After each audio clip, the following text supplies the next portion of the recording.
Oh, Chris Stachiw is live. Okay, there we go.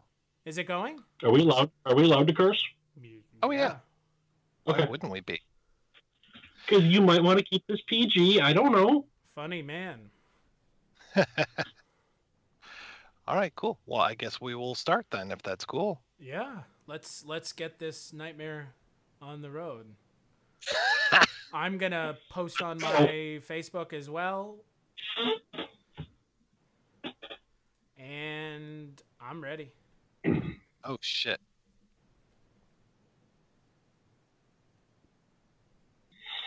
I have to.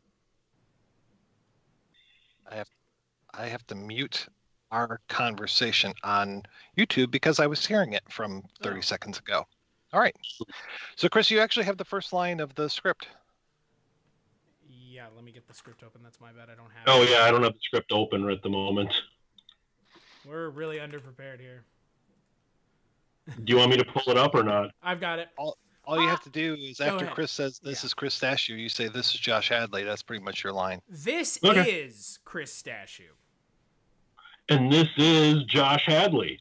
And I am Mike White, and welcome to a special live broadcast of the Projection Booth, 1201 Beyond, and Culture Cast podcasts. It's like 3 for the price of 1. Much like the Justice League, we've joined forces to bring you a discussion of the 2021 do-over mulligan of 2017's Justice League film, which we have to call the Zack Snyder Justice League. So The Snyder Cut. the Snyder Cut. Before we jump in, just a little bit of housekeeping. We're going to be spoiling the new cut of Justice League, as well as the other DCEU films, maybe even the Suicide Squad. Second, as this is a live podcast, we'll occasionally be taking questions, reading comments directed at us over in the chat at CultureCast Facebook page, which is facebook.com/CultureCast. That's KULTURECAST. Wow, I can spell. Third, Thank you. I feel After- bad for making you spell it. it's fine.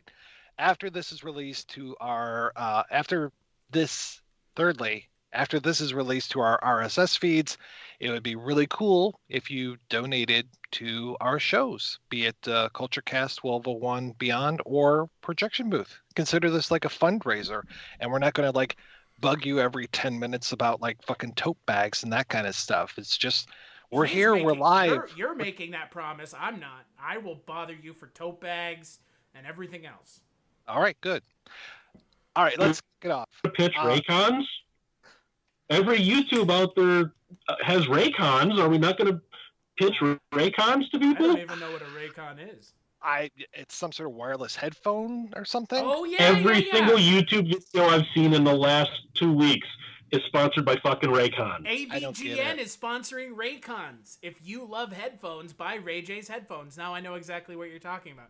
We're not sponsored by Raycons. We're not sponsored by anything. No Casper mattresses here, sir. No, I wish. So let's talk about the 2017 film before we start to talk about the 2021 film.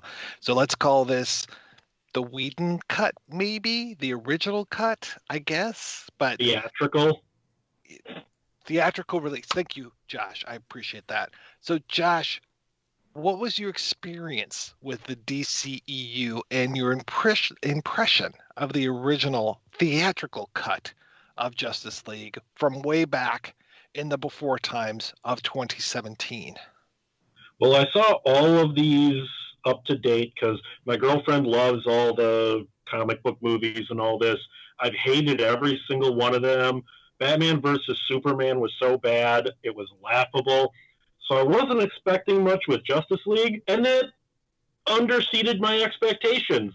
It was really bad.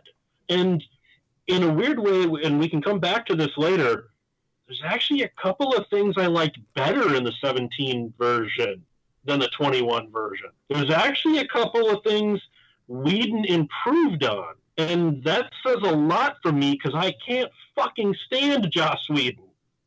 So I remember probably the funniest part of the 2017 one. My girlfriend loves comic book movies, but she doesn't know comic books. So when Deathstroke came out at the end, she nudges me in the ribs and goes, "Who dat?" And I had to explain it to her. I thought that was the funniest thing in that whole piece of crap. I am 100% perplexed. I don't remember seeing Deathstroke before seeing this new version. He was at the end. Yeah, he was in the post-credit scene. Mm-hmm.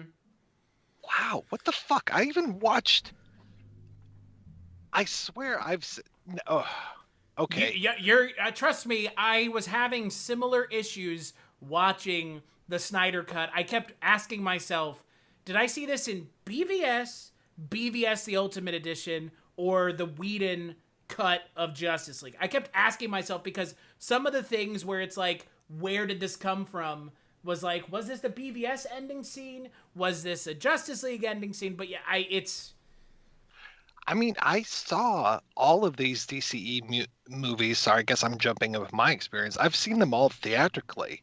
For whatever reason, Andrea, who usually loves comic book movies, sci-fi movies, all this kind of stuff, she opted out. She's seen Shazam with me. She's seen Wonder Woman. She's watched Wonder Woman 84 multiple times, and I don't know why. But she would not see Man of Steel. She wouldn't see Batman v Superman, Dawn of Justice, and she wouldn't see the Justice League.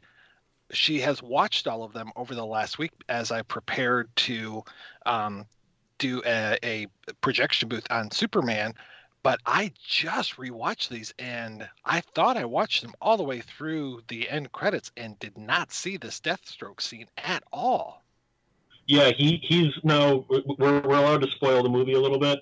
Oh yeah, we're allowed to spoil it completely. Yeah. Okay. Yeah, we're spoiling everything. If you haven't seen the movie, fuck off. Come back after you have. Because in the theatrical, he was only in the Lex Luthor scene, and he didn't even. It was cut differently because Lex Luthor did not offer him Bruce Wayne. It was just sort of, it was implied Deathstroke broke him out of prison, and then Lex Luthor made something like, maybe we need a league of our own, a legion perhaps, alluding to the Legion of Doom. And Deathstroke was like, I'm on board. And that was it. So the whole apocalypse scene with Deathstroke in this one, where he's with Mara, because of course we need more Amber fucking Heard, but where he's with Mara and them in the post-apocalypse scene, that was new to this. I don't know if that was reshot footage or originally shot and cut, but that Deathstroke was not in the Whedon version, but the Deathstroke on Lex Luthor's yacht was. Yeah, so the reason for him being on the yacht is different in both versions, but he's still on the yacht either way. It's really weird because, again, like, we heard all of this coming out before this, that it was going to be, nothing that Whedon shot was going to be used in this movie. But they never said, obviously, Whedon never said, I didn't use Snyder's stuff, so that's where the weird crossover is. But I do find it funny that we have that same finale scene in both films, but one of them makes sense, at least some sense, and the other one is a complete, throwaway. I mean, they're both technically throwaways, regardless of what Snyder says, I guess, at this point, but... Because when I saw it in the theater, I assumed the way he comes to the yacht and everything, and he's like, nice to see you again, Lex, or something, I don't remember the exact quote, that was him breaking Lex Luthor out of prison. That's what I assumed Deathstroke did, and then we know at that time, the next movie was supposed to be Ben Affleck's Batman, where Deathstroke was going to be the villain. So they were setting up a spinoff for that one. Wow. Right. Huh. I don't know how I missed that. So, Chris, how about you? What's your experience with the DCEU up until before today when we saw this thing? I mean, I think I can go on record here, and I'm going to name drop our good old friend Matt Campagna. He has come on every time we've had a DC film on the podcast, and we've covered, I think, at this point, the only one we don't have a podcast on are Shazam and Wonder Woman 84. So those are the only two. Well, I have seen them. We just didn't do a podcast on them. I had to watch them to prepare for this.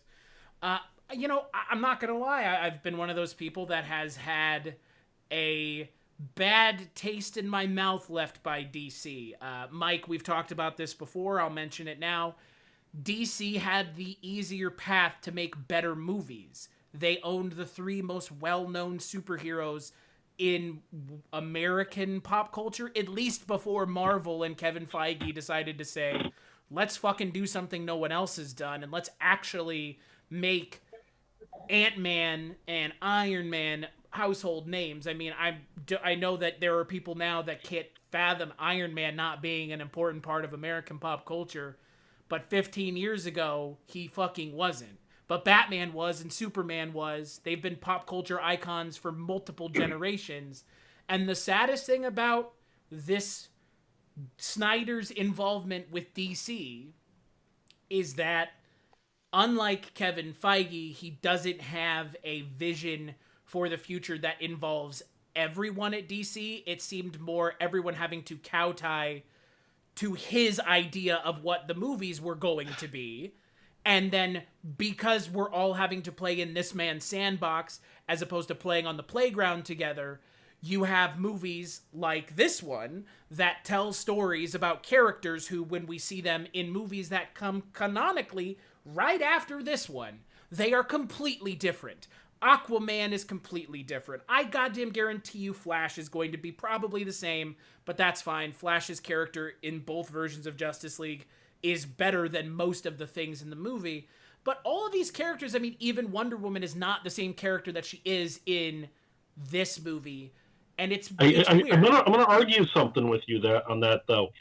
When I saw Aquaman, it was clear that they added a line in post to make it take place after Justice League, Sure. the 2017 version, because she mentions you proved your mettle, in the battle with Steppenwolf. But it's also clear that that movie was supposed to come out before Justice League. He doesn't know about Superman and Batman. He's clearly meeting Mara for the first time, Right. even though they meet in Justice League. It is clear when you watch Aquaman that was supposed to come out before Justice Sure. League, though. But my point is they have made it now where they've quote unquote, like with the Snyder Cut, they have fixed it so that it does take place after. And frankly, I would go as far as to say it's not even the same character. It's a completely different version of Aquaman. Jason Momoa just happens to be playing him. Just like kind of Wonder Woman is the same thing. I mean, if we had ever gotten that Batman Ben Affleck movie, that Batman may not have been the Batman we get in this movie. I don't know. It seems like when Snyder was making his movies, he was making the characters the way he wanted, and you have Patty Jenkins come in and James Wan come in, and they're giving these characters more to do because they're less a piece of the puzzle like they are in Justice League, and more of their own character to stand on their own two legs, and they have to because they have to lead an entire film. And I think there's more to it than that, though, because you have the aspect of hindsight. Oh, sure. So obviously, Man of Steel and Batman vs Superman were these gloomy, dark. Batman can get raped in my movie. Seriously, Zack Snyder said that he wanted the Joker to rape Batman in prison in a future film. So you have those, and then he saw just a massive backlash against that super dark tone. I don't think Wonder Woman or Shazam, or especially Wonder Woman 84, if those had been made before the backlash, those probably would have been those grim, dark movies. Sure. I think those were a almost overcorrection of the response Batman versus Superman got. Oh yeah, So, the original Wonder Woman is just Captain America. It is very much in the vein of that original Captain America movie. It's a period piece. You have a main character out of time. That's kind of one of the big aspects of it, the fish out of waterness of the story. I mean, I know Captain America kind of has that later in the second movie more, but it has that same period piece tone to it. And it becomes a giant CGI mess at the end, kind of like Captain America does, which, again, that's a superhero movie problem, not a DC Marvel problem. But as far as I'm concerned, I would agree with you 100%. It was an overcorrection. But at least in Wonder Woman, we got to see David Thewlis's giant mustache sticking out of that Ares helmet. So, the universe gifted us some positives out of that. I Wow. hated Wonder Woman 84. Well, Wonder Woman. I hated all of these, but Mike's known me long enough that it's not a surprise at all. But I don't think you're part of a group of people that aren't like loud about their feelings. I think it's very like either you like DC or you hate DC, and there doesn't seem to be middle ground anymore.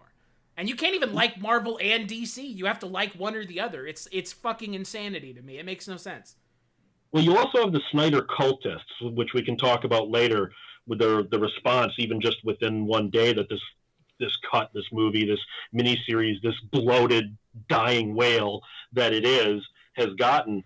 You have these Snyder cultists. Oh my God, he's a genius. He keeps being handcuffed by Warner Brothers. Oh my God, if they would just let his vision, it would just decimate Marvel. Oh my God, Snyder, Snyder, Snyder. There are these cultists around him. Look, before we get into the cult, which is very much responsible for the Snyder cut, let's talk about the Whedon version though a little bit, and let's talk about what we saw in that version, because I just rewatched that one last night. And did you see it in theaters, Mike? I saw it theatrically. Yes. Okay, so I did as well. So we all saw it theatrically, at least, right? Yes. Okay. Saw it theatrically. Apparently, though, I didn't stay till the end credits to see this. I don't blame. I don't blame. It's really bothering you, isn't it? It is. It is very much bothering me. Even last night, I said to Andrea, I was like, I am going to go downstairs and record some bumpers for a show that I was putting together. I'll be back before the end credits are over. I was back before the end credits were over, and it still wasn't part of the movie I was watching. So I don't know if it was a mid-credit scene that I walked out on or what. It might have been, because it was a post-credit scene theatrically with the DVD. I don't know where they might have moved it a little bit around. I don't know. And it was I keep thinking, it was the director's version, but no, I'm thinking of Batman v Superman. But yes, last night I watched the Whedon version, and it's painful. There are a lot of painful things in that movie. The whole lip thing, the lip bothers me so much. I couldn't get over how much of the lip was. It was so distracting. Well, and on top of it, the movie exactly. With that. You start the movie with the kids off screen and just staying on Henry Cavill's face that whole time and getting to see that lip front and center and just that dead space. And I'm just like, what the fuck is going on here? It just drove me what's crazy. Actually worse than that, Mike? Vertical video. Oh, yeah, that's true too. Video. That's true too.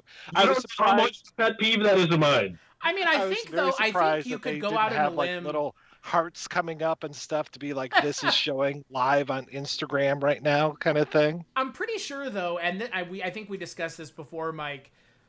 It feels like the reason they did it in the Whedon version to open the film was to like hang a lantern on it and just be like, look, we can't do anything about this. So let's just like get it out of the way now. Because if you see it now, once you've seen it a couple more times in the film, it won't be as jarring. Because it looks like there's an app on your phone where you can replace people's mouths on pictures. It looks like that. It looks like a $10 app off of the fucking App Store. Yeah. It's not even that. It's that fans would take it and they would redo the FX on their laptop, and it looked better than probably the millions of dollars Warner Brothers spent. Exactly. When the fans can clean it up better than you in 2-3 days after the bootlegs come out, you failed. And it's really sad that there's a lot of stuff with both movies. Normally, when you have a situation like this where a movie gets a secondary release, and this is obviously...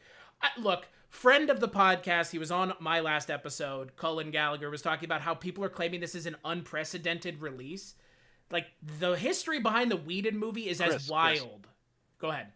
Stick to the Whedon for now. Do not go to the Snyder. No, I wasn't. No.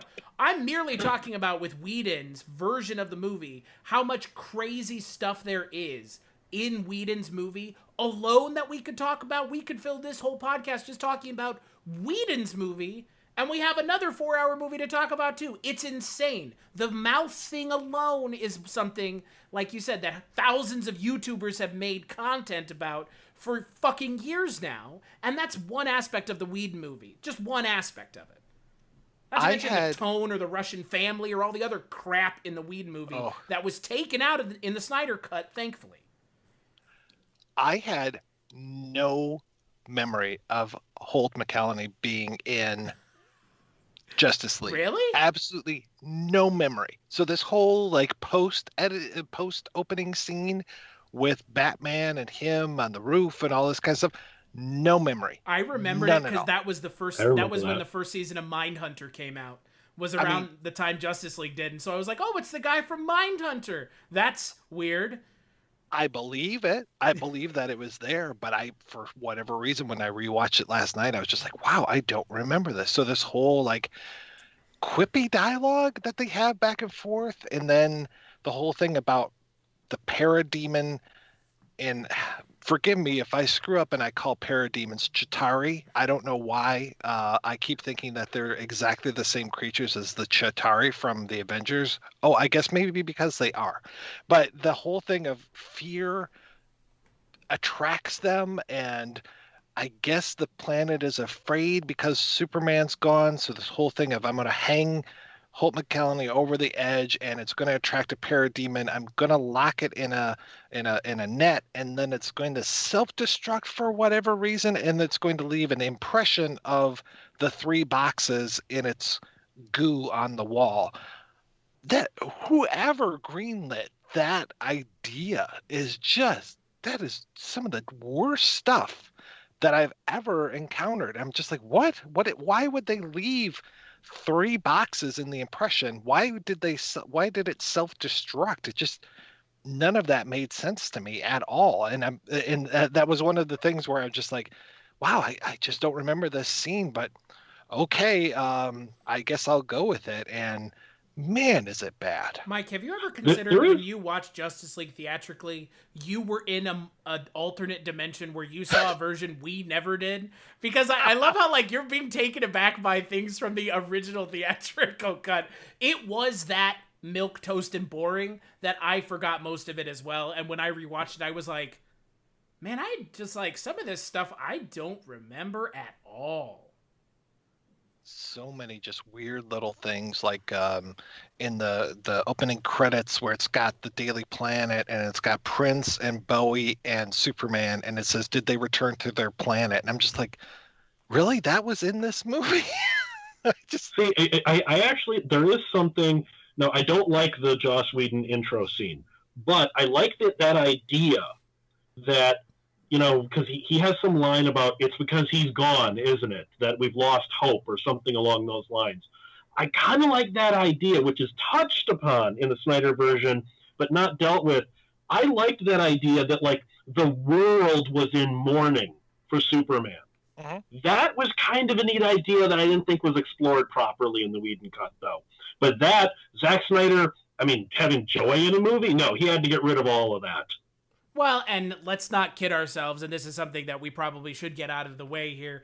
It still cracks me up that because of how successful Marvel had been in building a universe through 23 films, and this was 2017, so it wasn't 23 at the time, but they had done such a successful job at building a world to set the Avengers film in that they rushed so badly with Man of Steel and Batman vs. Superman to have Batman and Superman fight in the second film, in which Batman in this version shows up for the first time.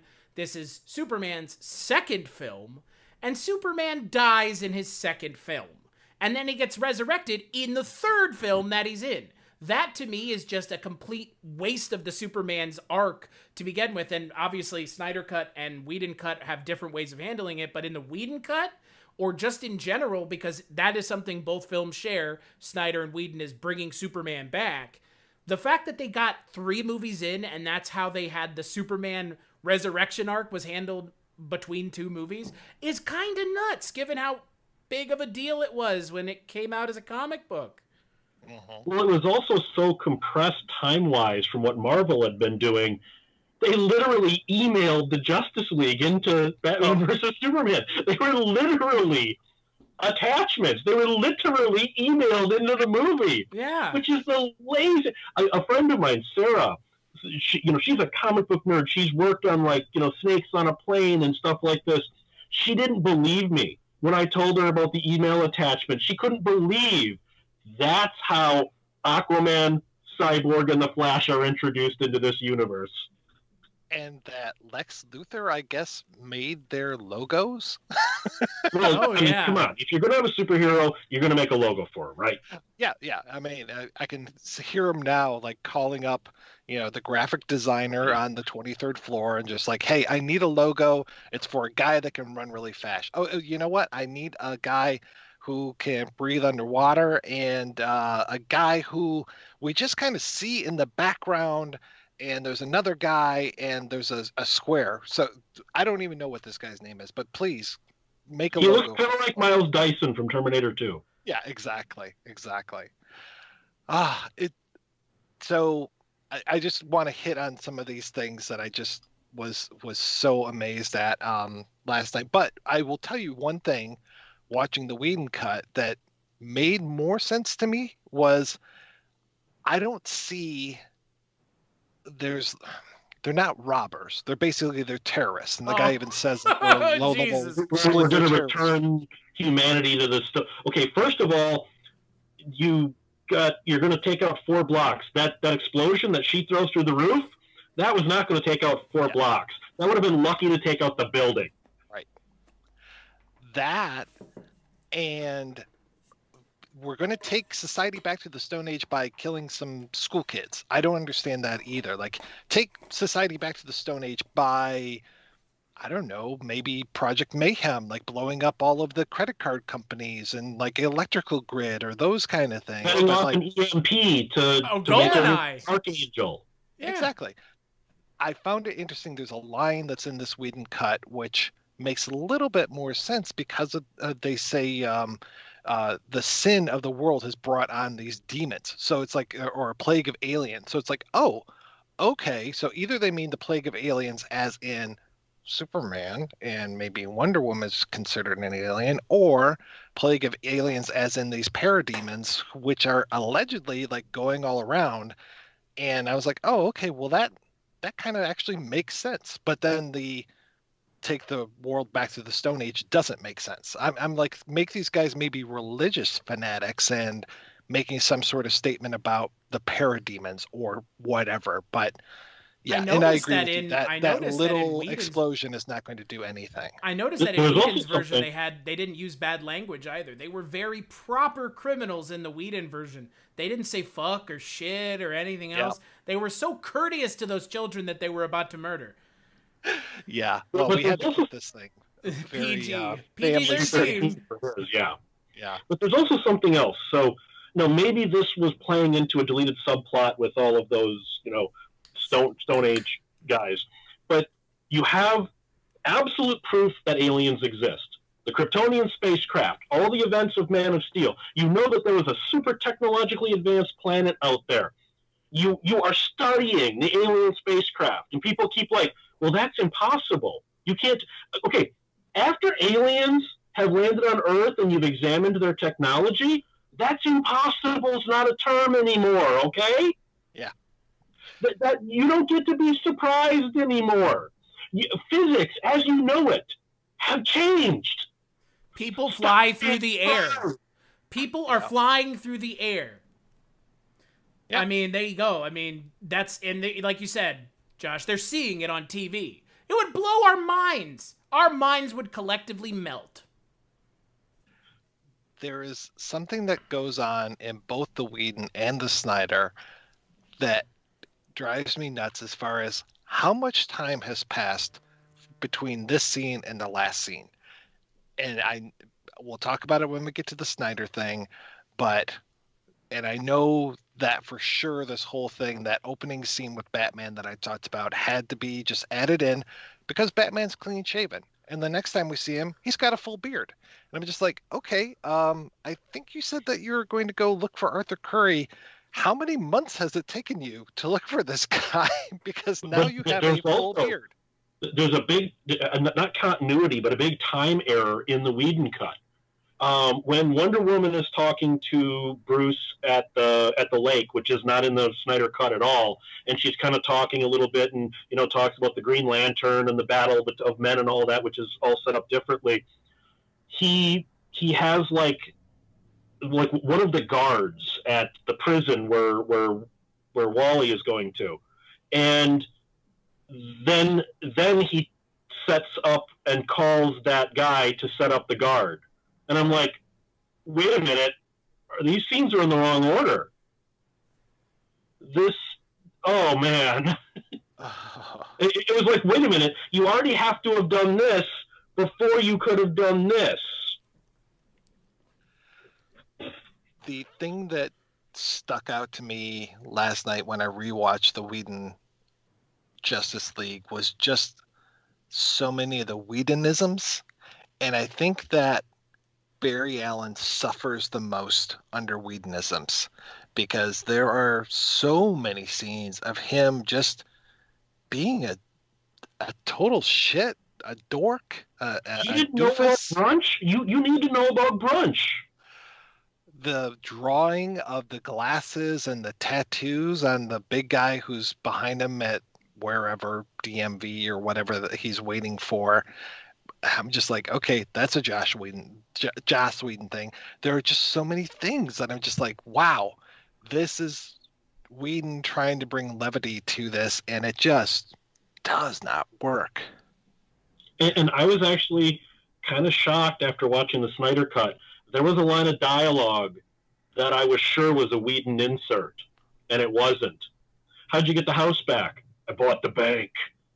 Okay, but Bruce, that's not how that works. If you buy the bank, she just doesn't. They don't just do what you say. That's not. I was sure that was a Whedonism, but I guess it wasn't. But then there's so much more after that are Whedonisms. Like, yes. Like, you bought the bank? Oh, yeah, it's kind of a habit for me, or whatever he says. Like, oh, okay. Oh, yeah.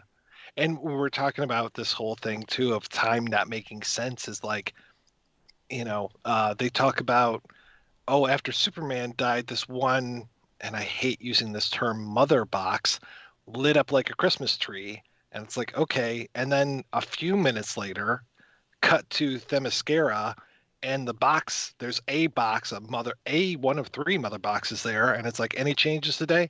No, everything's fine. Oh, wait, no, it awoke. And I'm like, well, why did one light up like a Christmas tree after Superman died? And now we're maybe months later, depending on how quickly Bruce Wayne grows a beard, and now finally this one on Themyscira lights up. It's like, I also like the fact, did you notice that all the Amazons were crowded around, waiting when it woke?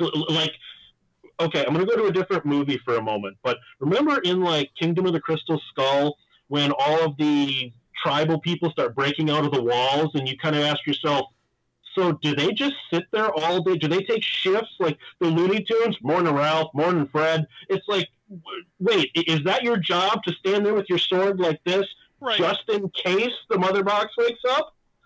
Exactly. I'm like, this is dumb. I've been a mother box watcher for my entire life, and my mother was a. Well, it's been a passion of yours. I know that. Well, and then don't forget, it also turns out your job is completely worthless. You're terrible at it, and it doesn't matter anyways. Congratulations, right. You've wasted your life. And I love the complaint about Marvel movies, which is the big light from the sky. And how does Steppenwolf get around but a big light from the sky? The big tube, okay, the light tube in the sky. Though, the boom tubes are from the comic. Yeah. Okay. And they're called boom tubes. Yes, the boom tubes have been in the comics since the 60s. Yep. So they do get a pass on the boom tubes. Just like they technically get a pass on the mother box. They didn't come up with the name mother box. Exactly. The mother boxes are from the Kirby stuff from the 60s as well. Same with something else we're going to talk about that sounds equally stupid, and I know Josh will get a kick out of this. Granny Goodness. Also another terrible name for a character, but another character that needs to be taken seriously because he shows up in the Snyder Cut. He doesn't say anything, though. No, but he's there. You have to point out who that was because... Yeah. But, okay, when Darkseid he's got Desaad on one side, and the gray-haired old lady-looking one, mm-hmm. That's Granny Goodness. Oh, okay. Yeah, I will admit I was much more of a Marvel guy growing up. So like DC, I watched the Superman films. I watched, all four of those. I used to watch, Super Friends. well, Batman, I guess.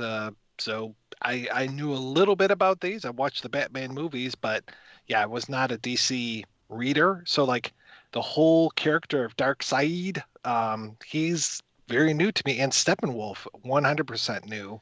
I never knew that the band behind Born to Be Wild was so angry about things.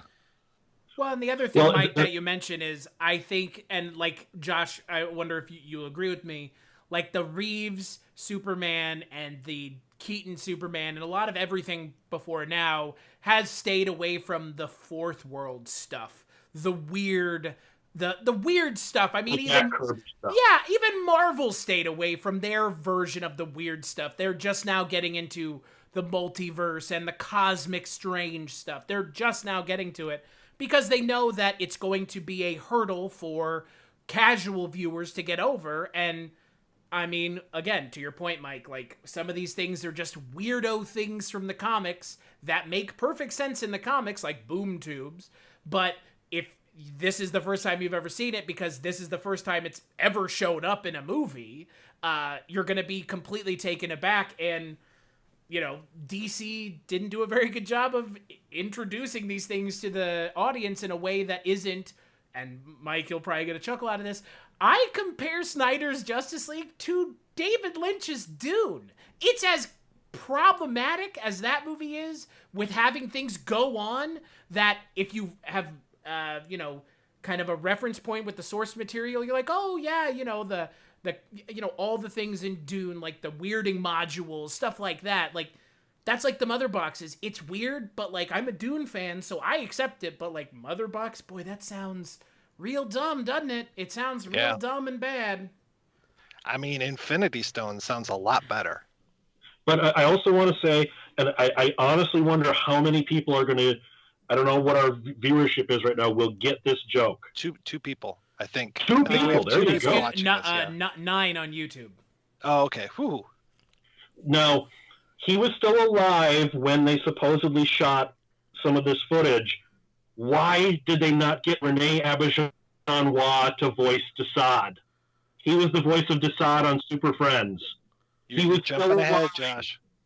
What's that? You're jumping ahead. You're talking Snyder Cut again. But smack you down, bitch. To be fair, we did talk about Grady Goodness, who is the other character other than Desaad.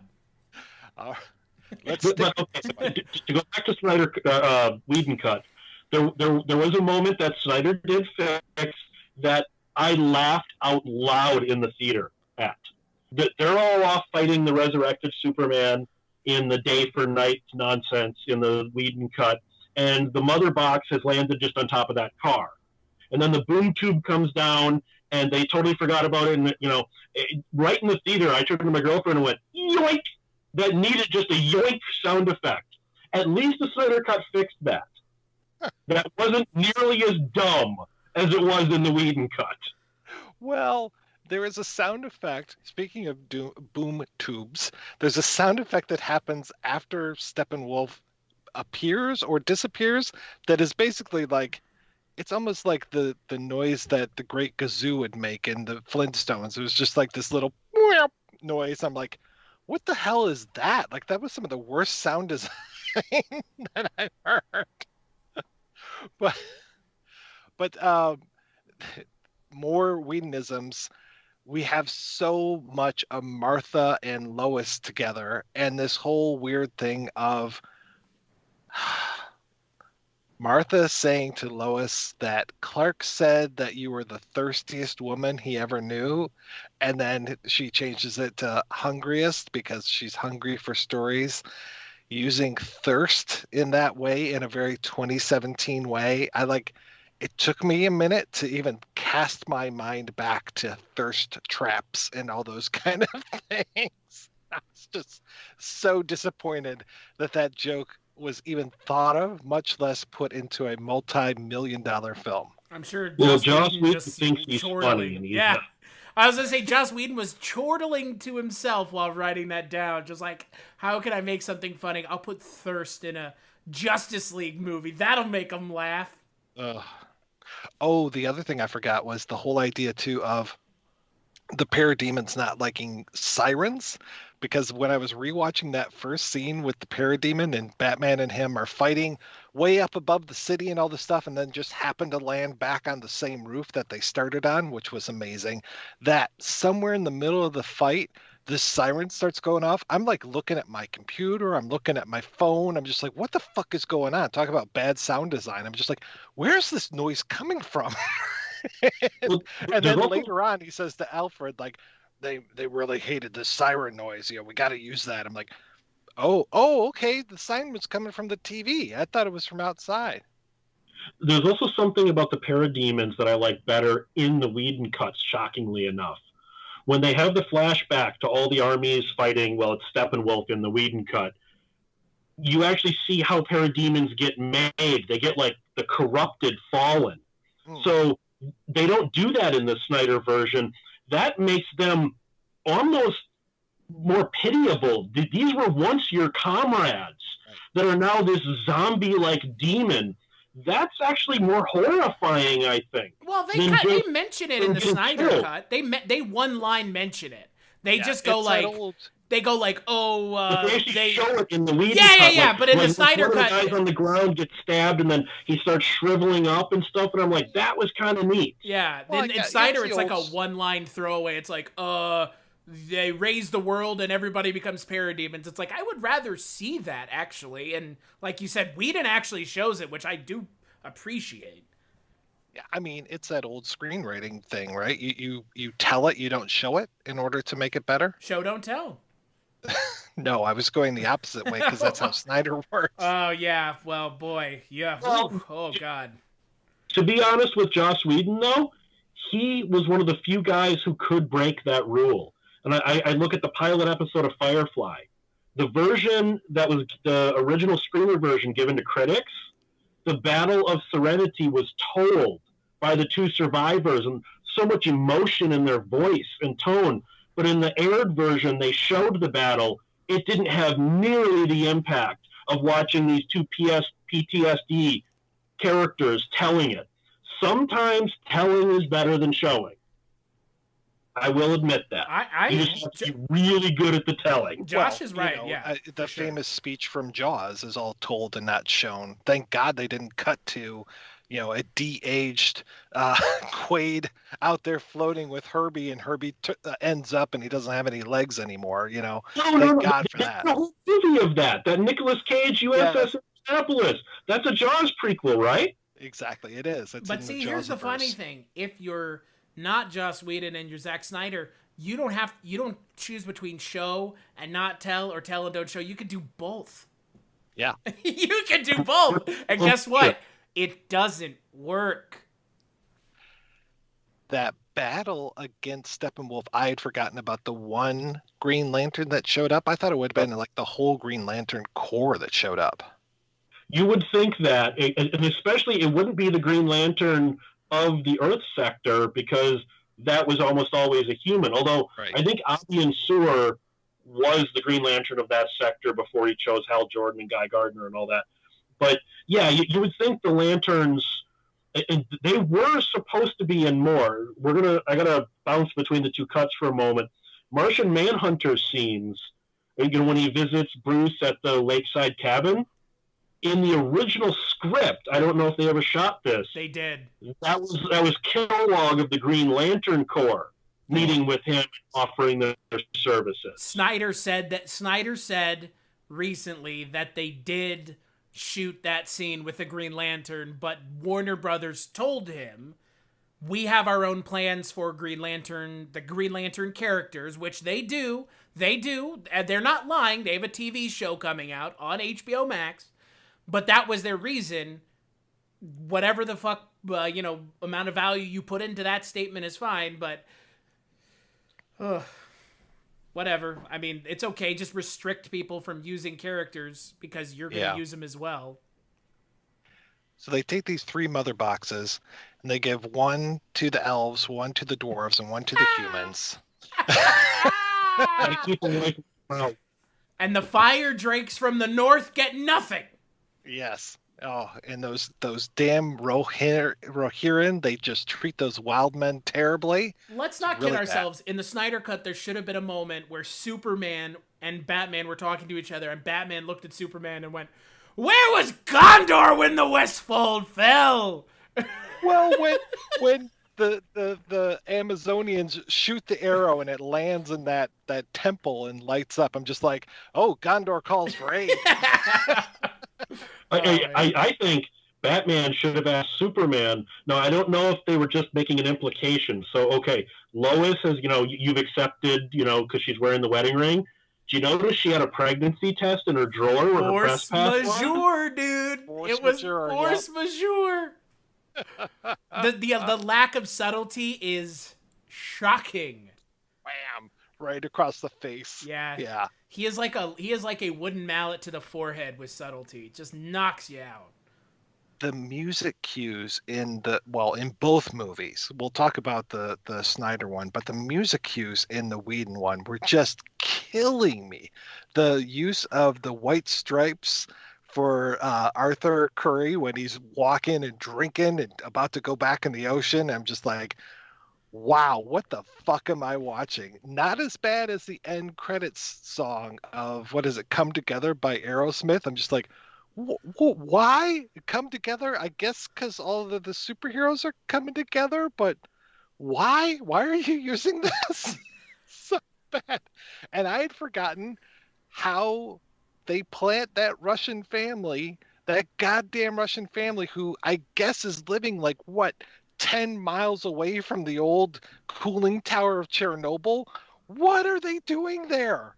I have no idea. I think we probably want to re-add Josh froze and disappeared on us. Uh-oh. I really want to talk about the Russian family because it's the thing that I think the Whedon movie has like the funniest leg up on the Snyder Cut for, is the Russian family.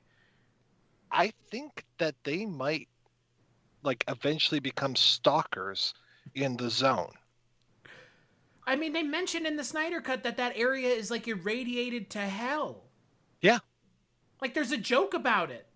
About how the guy's going to grow a foot out of his ass or something. Right. I don't get it. I do not get it at all. I'm trying to add him. We'll see if he comes back.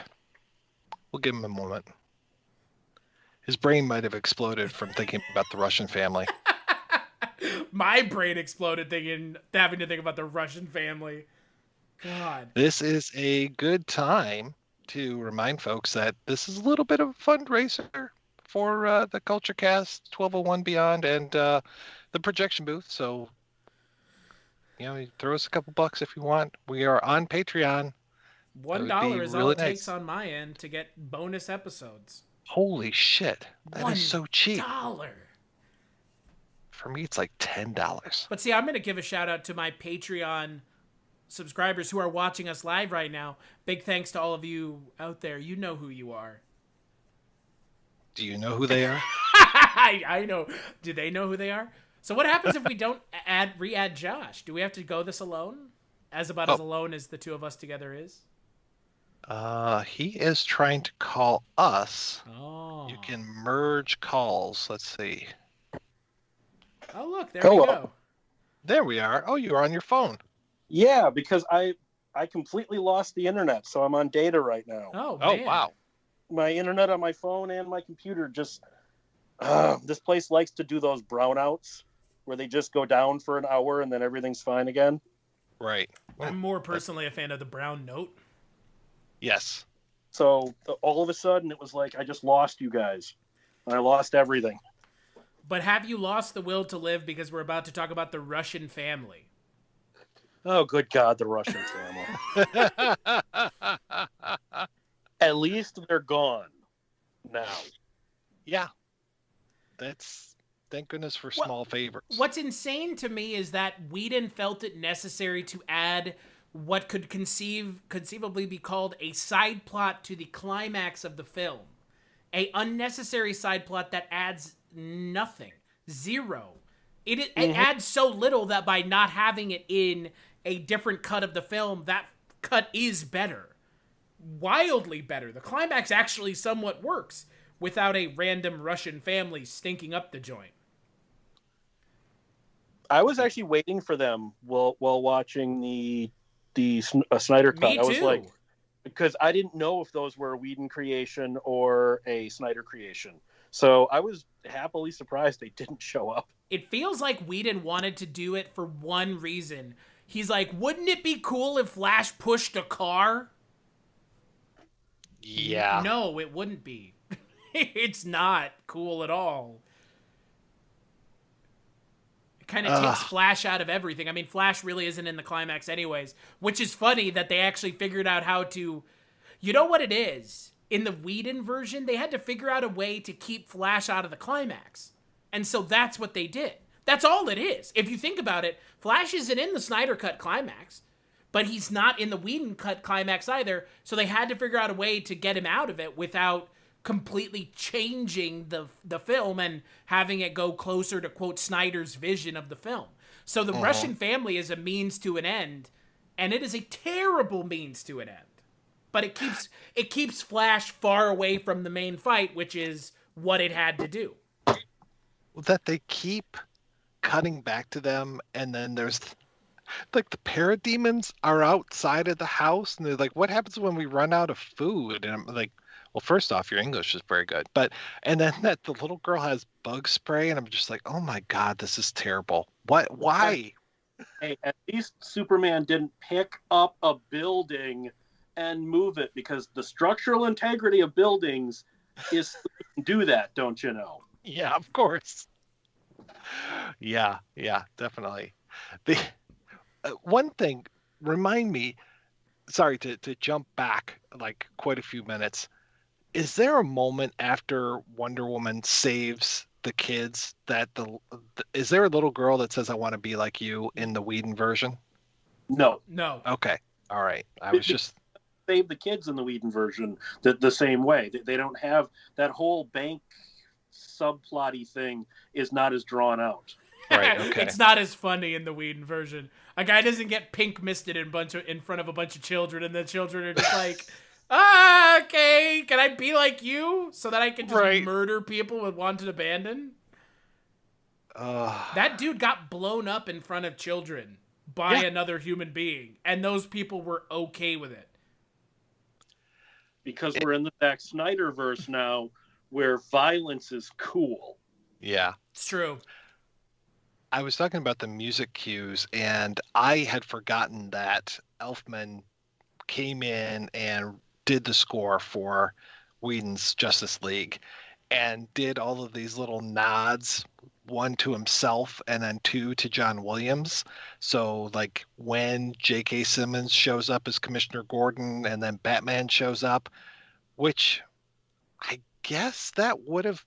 So that's in the Whedon version, that's the second time we see Batman as Batman, but in the Snyder version, and I know I'm jumping ahead, in the Snyder version... Yeah, you stopped talking about the Snyder Cut, pal. Yeah, but it was interesting that they saved that, until later. Like, we don't see him as Batman. He's mostly Bruce Wayne and throughout the whole beginning of the Snyder version, but he jumps back and forth in the Whedon version. It's very much a Jaws-esque thing, right? Like, keep him at the back, make Batman being a thing on screen super cool, right? Right.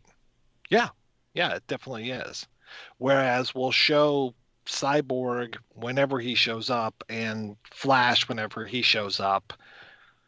And Flash, there's that whole thing where they go and save all the kidnapped scientists, and the whole save one speech is whole cloth Whedon. So I was very surprised to find that was his whole thing of, I mean, really, anytime the Flash, well, let me take that back. I was going to say anytime the Flash is incompetent, it's a Whedon thing. But he does trip over his own feet in both versions, or trip over like a step when he's trying to, I don't know, understand the purpose of him having to super run around the thing and push the sword up to Wonder Woman, because she ends up falling on the ground and then Steppenwolf because it looks cool. Falls a few minutes later. Yeah, I guess that's sword why. director, That's dramatic. It's I cool, guess so. man. It's the cult of cool, dude. Yes. Ugh. You just don't know it, man. You don't get it, man. You're all about you're not about the sizzle, brother. You're about the steak. Zack Snyder's Guess about so. the sizzle, man. He's the sizzle man. He's not a steak man. He's about the sizzle. I want the scent of the steak, and I don't want to taste it. I think Whedon's just as guilty as this Oh, stuff, 100%. Whedon is all about making characters say funny, cool things that don't make any fucking sense that the character should be saying that shit, period. Fucking quips. I have a question to ask you too, because the credit sequences are different on both of them. Do you think now that we know what the differences between the Snyder Cut and the Whedon Cut are, that whole intro sequence where everything's in slow motion and the guy's kicking oranges and all this, and the death of Batman, and the homeless guy where it says "I tried" Right. above it, directed by Joss Whedon? Do you think that was absolutely intentional? Yes. Now that we know that he absolutely meant that for us to pick up on? Didn't you, Josh, did you not think that before this anyways? I think we all did, right? I didn't. Really? I'm just... Yeah, Josh is blowing my mind right now and making me think, yes, that was a message to us. I thought that when I saw it the first time, I was like, this can't be unintentional. It has to be intentional. When I saw it in the theater, the whole "I tried" right underneath the additional scenes by Joss Whedon or whatever it was, I'm like, okay, is that the editor fucking around or is that intentional? Yeah, Wow. I thought it was intentional for sure. And it's just like 4 years ahead of us. yeah, and to your point, Josh, like now knowing what we know, that movie is not referenced, especially not that intro scene. I think 100% that's an intent by either Whedon did it himself or he told his editor to do it like this. People will pick up on it. Whoever picks up on it. Can we? Stachiw will pick up on it. I don't know how much more we want to talk about the Whedon cut, but I do want to ask you guys, looking at the Snyder cut, and we're about to talk about it, or I'm sure we're getting close. Talking about the Snyder cut, right? How does the Whedon cut look now? 4 years later, post Snyder Cut versus 4 years ago. Has it gotten better? Has it gotten worse? Is it the same? Is it so? Like I said, I watched it last night. Are you talking about when I watched it last night, or if I think back on it after having watched the Snyder Cut? Has it changed in between the time you saw it the first time and post Snyder Cut?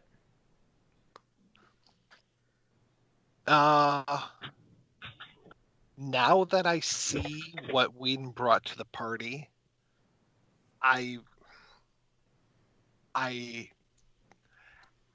didn't respect the movie before. It's kind of like, the person you pick up at the club and take home and you're just like, yeah, we're just having sex and I won't respect you in the morning. I didn't respect the Whedon cut in the morning, but I didn't respect it at the time either. So I knew from the beginning I wasn't going to respect that film. And yeah, it's worse now after having seen the Snyder Cut, I think. What about you, Josh? Yeah, because I think I agree the Snyder Cut is a better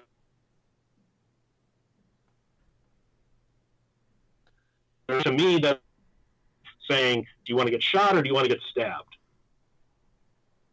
Boy, only hearing that part of the entire statement made me wonder if I wanted to get either. You were cutting in and out there for a second, Josh. I'm assuming. Oh, okay. I'm assuming you said, "Go ahead." Probably repeat it so we can actually hear. Well, what we heard was shot or stabbed. Well, we can do that. Still, asking the difference between do you want to get they're both bad op. Does that make sense? You're still cutting in and out pretty bad, at But least on my end. But you are on my end too, but I get what you're asking. Yes. Yeah. I thought that would have fixed it. As for me, I remember watching Justice League in the theaters when it came out and thinking to myself, if this is the best foot that you can put forward, given everything that you've seen and done in the last 10 years since, Dark Knight came out, because Dark Knight came out in 2008? And Justice League came out in 2017, so 9 years. If this is the logical next step for DC, is to make a Justice League movie, and this is the meeting of three of the greatest superheroes in pop culture history, and this is what you're doing, this is a mess. And having seen the Snyder Cut, it's more of a mess. It's a big mess. It's a worse mess. Like you said, Mike, it's worse. It's way worse. It's so bad that there is no reason to watch the Whedon cut. I would go as far as to say you would never need to watch the Whedon cut unless you're a Whedon apologist, but I guarantee it, you're not that big of a Whedon apologist any more than the biggest Whedon apologist is. The Whedon cut of the movie is terrible with a capital T.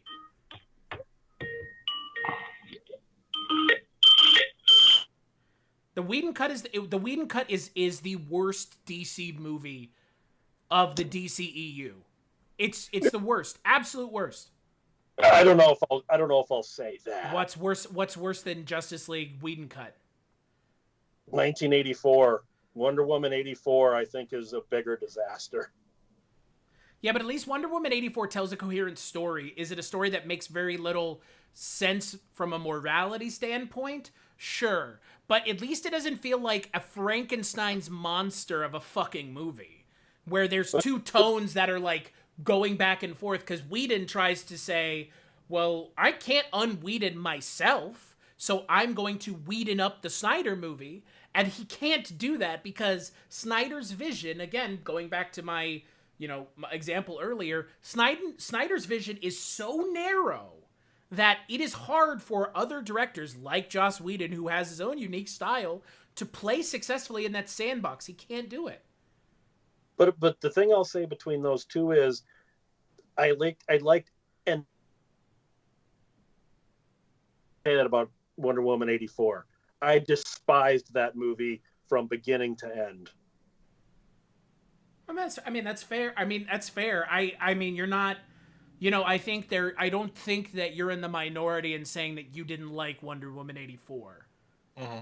I think a lot of people disliked Wonder Woman 84. I think a lot more people disliked Wonder Woman 84 than they thought were going to dislike it. I think a lot of people were expecting they were going to go into it and get a movie that was as good as Wonder Woman was believed to be by a lot of people, and it really under-delivered. But I'll also say, for the Whedon cut, before we leave that, there's a line of dialogue that works in the Whedon cut that's not in the Snyder cut, that I think worked well. When Superman is all crazy and confused, in the Whedon cut, do you bleed? Yes. Because that's a direct callback. Sure. And you got to think, that's one of the last things he heard from Batman before he died. That I liked. I got to admit, I liked that line. I was kind of surprised that wasn't in the Snyder cut. Me too, given that Snyder is the one who introduced it in BVS. Yeah. That was his unique vision. His magnum opus. I think his magnum opus is probably this now, not BVS Ultimate Edition. But yeah, it's weird because it's a callback that works way too well to get rid of it. Yeah, exactly. And there's a problem in both versions I do want to address, though, because I was hoping the Snyder cut would fix a problem from the Whedon cut. Do secret identities not exist anymore, Mike, Chris? Because, I mean, they're sitting there with police officers and soldiers all around calling him Clark. Right. Or, Bruce Wayne dressed like a bat. And it's like, do we not? I mean, does no one think it's weird that Clark Kent goes back to work at the Daily Planet at the same time Superman is brought back when they had a funeral for Clark Kent and everything? No one thinks this is weird. Also, Superman is running around looking just like Clark Kent. I mean, he's walking around as Clark Kent. A dude in pants. Superman. He's literally wearing Clark Kent's clothing because he's wearing the pants he was buried in as Clark Kent. Yeah, I like how that explosion knocks his tie, his shirt, his jacket off, but leaves the pants. Yes. And Do you think Henry yeah, Cavill has I like a Brandon Routh problem too? Like a good problem to have? Do you know what I'm Henry talking about? Cavill, yeah, like hung like a horse. Yes, Um, like hung like a horse.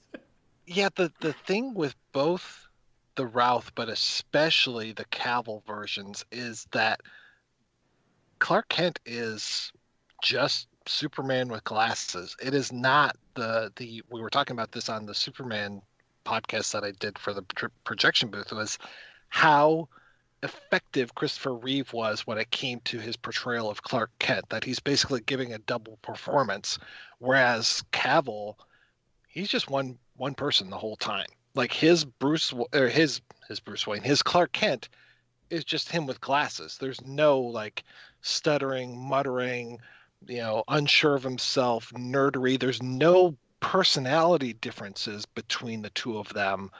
Or maybe if there were, we just don't get enough of it to be able to tell, because Or it's it's not just, in the hand of someone who knows how to handle the subtlety of an actor playing two characters and or even writing an actor playing two characters. or he doesn't want his characters to appear weak in any way. That's another thing, I Weak think. characters aren't cool, bro. Yeah. Yeah, it's all about being cool. I think that's the biggest thing for Snyder is, how do I make this cool and how do I make it cooler? And that's like the only things that he's really super interested in. So when it comes to, humor or those kind of things, I agree the Whedon version, I will never really need to see it again. There are so many bad jokes, so many, like that whole scene of Aquaman talking and talking and Sitting talking, and on then the you find out lasso. that he's sitting on the lasso. It's like that. Oh God, him talking about how gorgeous Wonder Woman is. I'm just like, oh, this is so not good. Come on. Very much Joss Whedon projecting. Very Weird. much. Yeah. I mean, look, the again, like I mentioned early on, like there is so much we could continue to talk about with the Whedon cut, given the Whedon cut would seem to be the downfall of Joss Whedon's entire career. Is his version of Justice League ended up setting off dominoes that had people coming out against him from Justice League and now from. I'm only mentioning this not because of Justice League, but because of Buffy. Because Yeah. people on Buffy were saying, look, we knew we couldn't leave Michelle Trachtenberg around this guy alone. That was a mandate on set. Holy shit, guys. Oh, That's awful. That's fucking terrible. None of us in the entertainment industry, because let's not kid ourselves, that's what we do here. None of us should be okay with anyone having to say that, because that's fucking awful. And this guy should apologize. I don't know if that would be enough for a lot of people, but the shit has hit the fan for Joss Whedon, and Justice League seems to have been the catalyst. It's insane. the thing I really liked was reading about that he was so pissed off about how bad Age of Ultron did that he took that anger into Justice League and was like, listen, motherfuckers, I don't take notes from any of you actors. I didn't take notes from Robert Downey Jr. So why am I going to take notes from you, Ray fucking Fisher? And I'm just like, whoa, okay. And because, yeah, I mean, Age of Ultron, I'm sorry, it's one of the worst of the Marvel movies. And no matter how many times WandaVision tried to convince me to go back and rewatch it and maybe try to reevaluate it, I ain't going back. It's There's just, one it's good not thing about good. that movie. One good thing. That, James Spader. yeah, Spader was good. That's it. That's it. But Ah, but there's actually something though. This might be a controversial take between the Whedon cut and the Snyder cut. Now that we've seen them both, everyone online is complaining. Oh my God, Joss Whedon, cut a person of color out. Cyborg's got a full story. I hated his story in Snyder cut. I think the character worked better in the Whedon cut because there are just so many. So his dad built him to be like the ultimate weapon and hacker thing. Let's just give that to an emotionally disturbed teenager, and then his whole fuck the world and all this and his nonsense.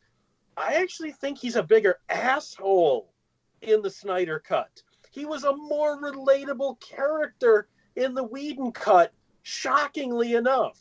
I could not disagree more. I loved Ray Fisher in the Snyder Cut. I thought he played the asshole character the way I was hoping he would, and it landed. But I understand not liking it. I 100% get it. My only experience with Cyborg is through Doom Patrol, the TV series. And he's kind of an asshole in that, too. So I didn't mind him in this.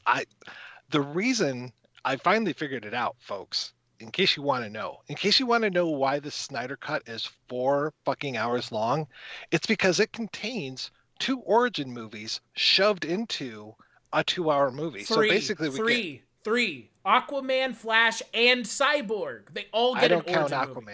You should, because it was an origin story for Aquaman. It 100% was.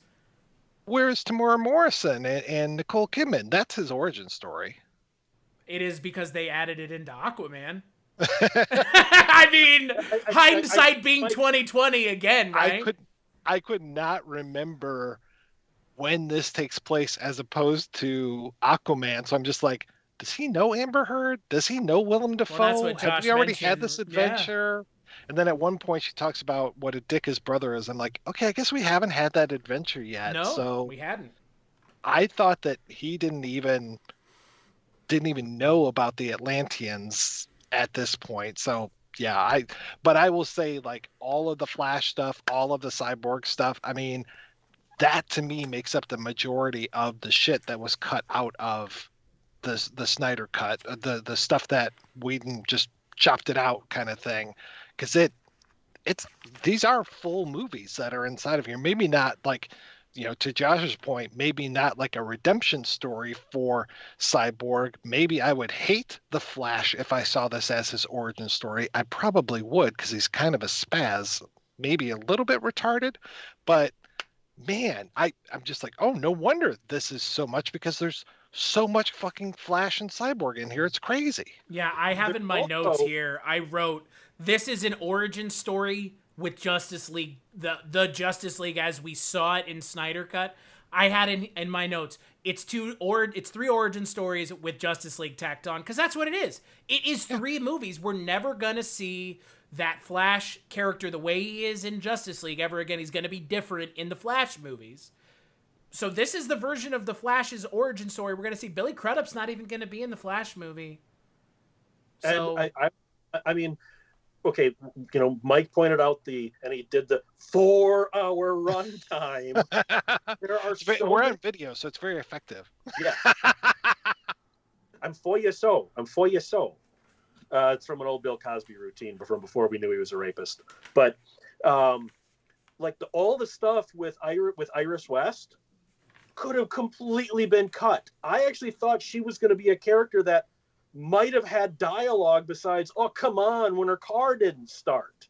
Oh, is that who that is? Yeah, it's his future wife. Yeah, it's his wife. Wow. You are my future wife. Again, I know nothing of these characters. Mike, that's how inconsequential it is that she doesn't even get an on-camera name. Wow. Yet but she is his... What? Yeah. 7 minutes on her? My wife. My future wife. We expecting. It's fucking insane, because again, you would have to be someone who has a cursory knowledge of the comic books to know who that is. I picked up the Groot reference because of him saying that he knows gorilla sign language, but that was it. Gorilla Grodd, yeah. Yeah, I mean... Shit, I didn't pick up on that reference, but I also didn't think that... I mean, sure, okay. Yeah. That also, like you said, that whole scene cuts out the brunch thing, and I don't have any friends, and I don't understand how people work. I mean, really, I would say putting him beyond on the spectrum. Like, they really... Like I said, Whedon makes him a total spaz, and I'm just like... I don't have any friends is in the Snyder Cut, though. It is? Okay, yeah, that's it is. fine. That's like the first thing he says to him stuff, after... Right? Yeah, the brunch stuff isn't in there, but as soon as Batman goes like, I want you to join the team, he's like, yes, I'll join. I don't have any friends. It's like, okay. Okay. Weirdo. Like... You probably compressed them in your mind because you watched them so close together, Mike. Well, and then there's also like the stuff when he's coming out of the building where I guess the Flash lives in a warehouse, which is kind of cool. But he's It's a pretty poor. cool warehouse. He's poor. Yeah, He's so poor, and poor. he lives in this giant warehouse with tons of TVs, and this Yeah. asshole can't pay for school? What insanity is this And shit? he has NASA technology for a costume he's building for himself. But he's poor. Yeah. He can't go to school. He could sell that suit for hundreds of thousands of dollars. Like, what? You could but he could also, steal money so easily as the Flash. I'm sorry. But also notice, he's still working on the suit, he says. But Suicide Squad took place before, and he captured Captain Boomerang in Australia. So Wearing was the he suit. already operating as the Flash? Yeah. This movie, look, before we talk about the Snyder Cut, because we're still kind of just punching holes in it before we really take a knife and I stab thought you it. had taken us there, Chris. Sure. Let's go there. Let's go there. But I think we do need to address something that's going to be an overarching thing we talk about here. There are a Overwrought lot music? of the continuity doesn't make sense. No. Right here and now, let's hang a lantern on it, move on. Josh's lighting just went super dramatic too. He looks like the Overlord now. It was perfect for a second. My computer monitor just went into sleep mode for a second. It was great. But we have to address, the continuity is going to make no sense because this is essentially operating inside of its own closed loop. So It is absolutely bizarre. I was just like, when is this in the story? What is happening? How long has happened? Because there are so many times where it's like, okay, I'll go, like Diana's like, you go get the Flash, I'll go get Cyborg, and then it feels like a half an hour passes, and then we see her and Cyborg, and I'm like, what? Wait a second. what does that I remind? mean, You know what it reminds me of? It reminds me of Lord of the Rings. If you didn't know what you were doing.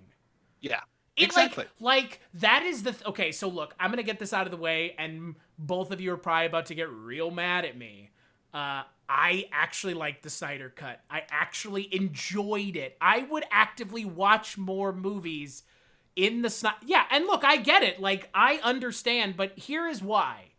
This is so fucking weird that I'm here for the weirdness. I want to see how weird this can get. Because when I was watching the Snyder Cut, and yeah, I may have been under the influence a little bit, I still could not process that what I was watching actually was real.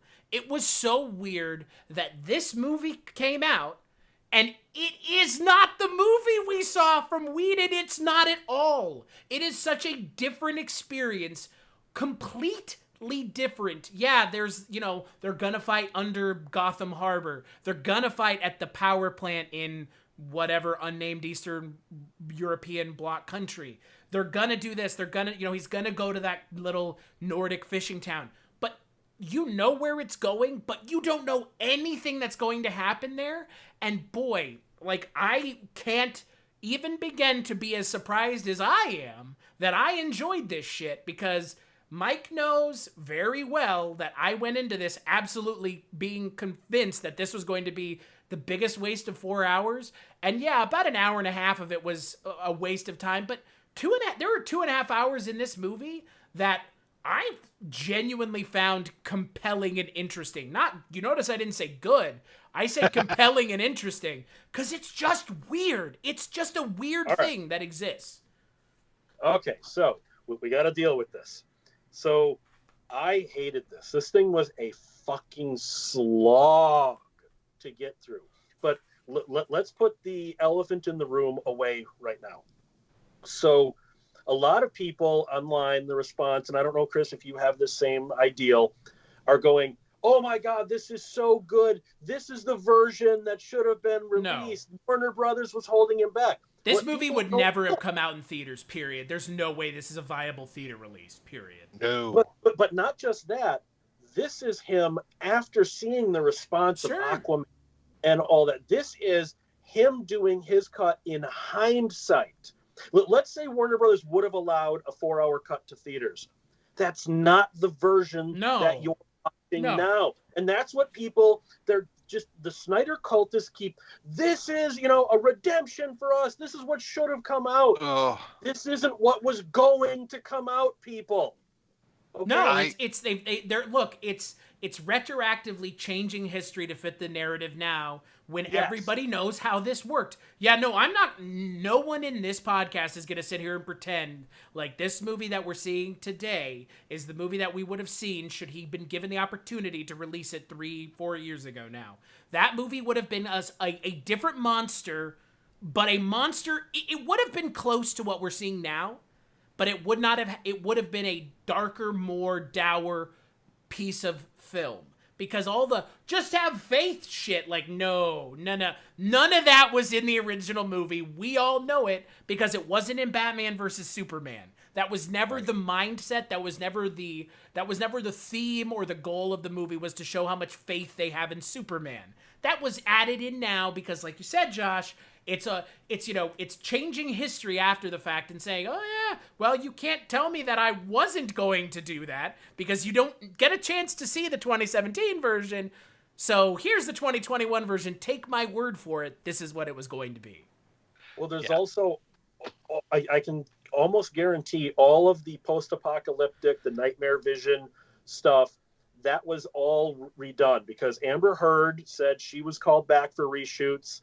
So Mara being in that, the Deathstroke actor, Joe Manganiello. Yeah, him. He was called back.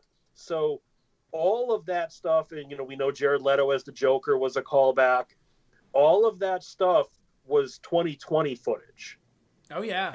You can tell by Ben Affleck. Ben Affleck is tiny. He is a tiny man. The Martian Manhunter Ben Affleck scene.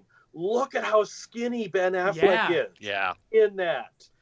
He is not the buff Bruce Wayne he was during the real shooting in 2016. So you get that, but I do want to mention, speaking of the Joker scene. Okay, first I hate Jared Leto, and his Joker was just whatever. But he's damaged, Josh. Be nice. Twisted. He wasn't damaged yet. He didn't have the tattoo in this, so he wasn't. I think he got it. He must have got it removed. I was about to say he has some makeup on it. Yeah, he's got a lot of makeup on. Oh yeah. But he makes a reference to you know, if you kill me, who's going to give you a reach around? And I thought that can't be a reference to what I think it is, because before Justice League, or maybe this was during Batman versus Superman.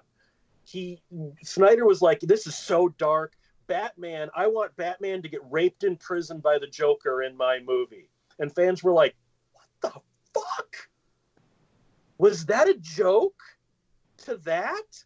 That whole reach around thing? Was that a fucking rape joke? Josh, I feel like there were a lot of jokes in this movie that were meant to be taken as like a nod to the fans who got this made. There are a couple lines in the Snyder Cut where I'm like, it's like that Joss Whedon I tried thing where it's like, am I picking up on something here that I'm not supposed to? That's not meant for me? Is that like when the guy says, I'm the Juggernaut, bitch? No, that's just a shameless ripoff of someone else's funny online video that they didn't give credit to. So, Mike, I'm curious because Josh and I have kind of sat here and given our thoughts. Mike, what did you think of the Snyder Cut? Well, before I even say, I just wanted to talk about the people who were so petulant about the Snyder Cut. I mean, Josh, you used the word cult, and I have to 100% agree. Like, I tried my best to block every way that you could write Snyder Cut, release the Snyder Cut, hashtag this, hashtag that, just in regular plain language. I think I have blocked on Twitter every single use of Snyder that you could possibly get. Like, I probably wouldn't even be able to see our tweets about tonight's live podcast because I have blocked everyone, because everyone who wanted this just seemed like an asshole. But Mike, if you do that, you're not going to be able to hear about Snyder pretzels. That's okay. I don't even know what those are. Snyder of Hanover, bro. It's a pretzel brand. Snyder's. What about Rob Schneider, famous anti-vaxxer Rob Schneider? Yeah. Well, I think there's that's another good spelled reason. differently, but You know what? And this is, and Josh, you had brought it up early on, and I think before we talk about it, this is worth mentioning. I know we, on the last episode of the Culture Cast that came out yesterday, we talked with Richard Haddam, who's a screenwriter in Hollywood, and we talked a little bit about this with Richard, about does this set a dangerous precedent for the industry? And Richard says no.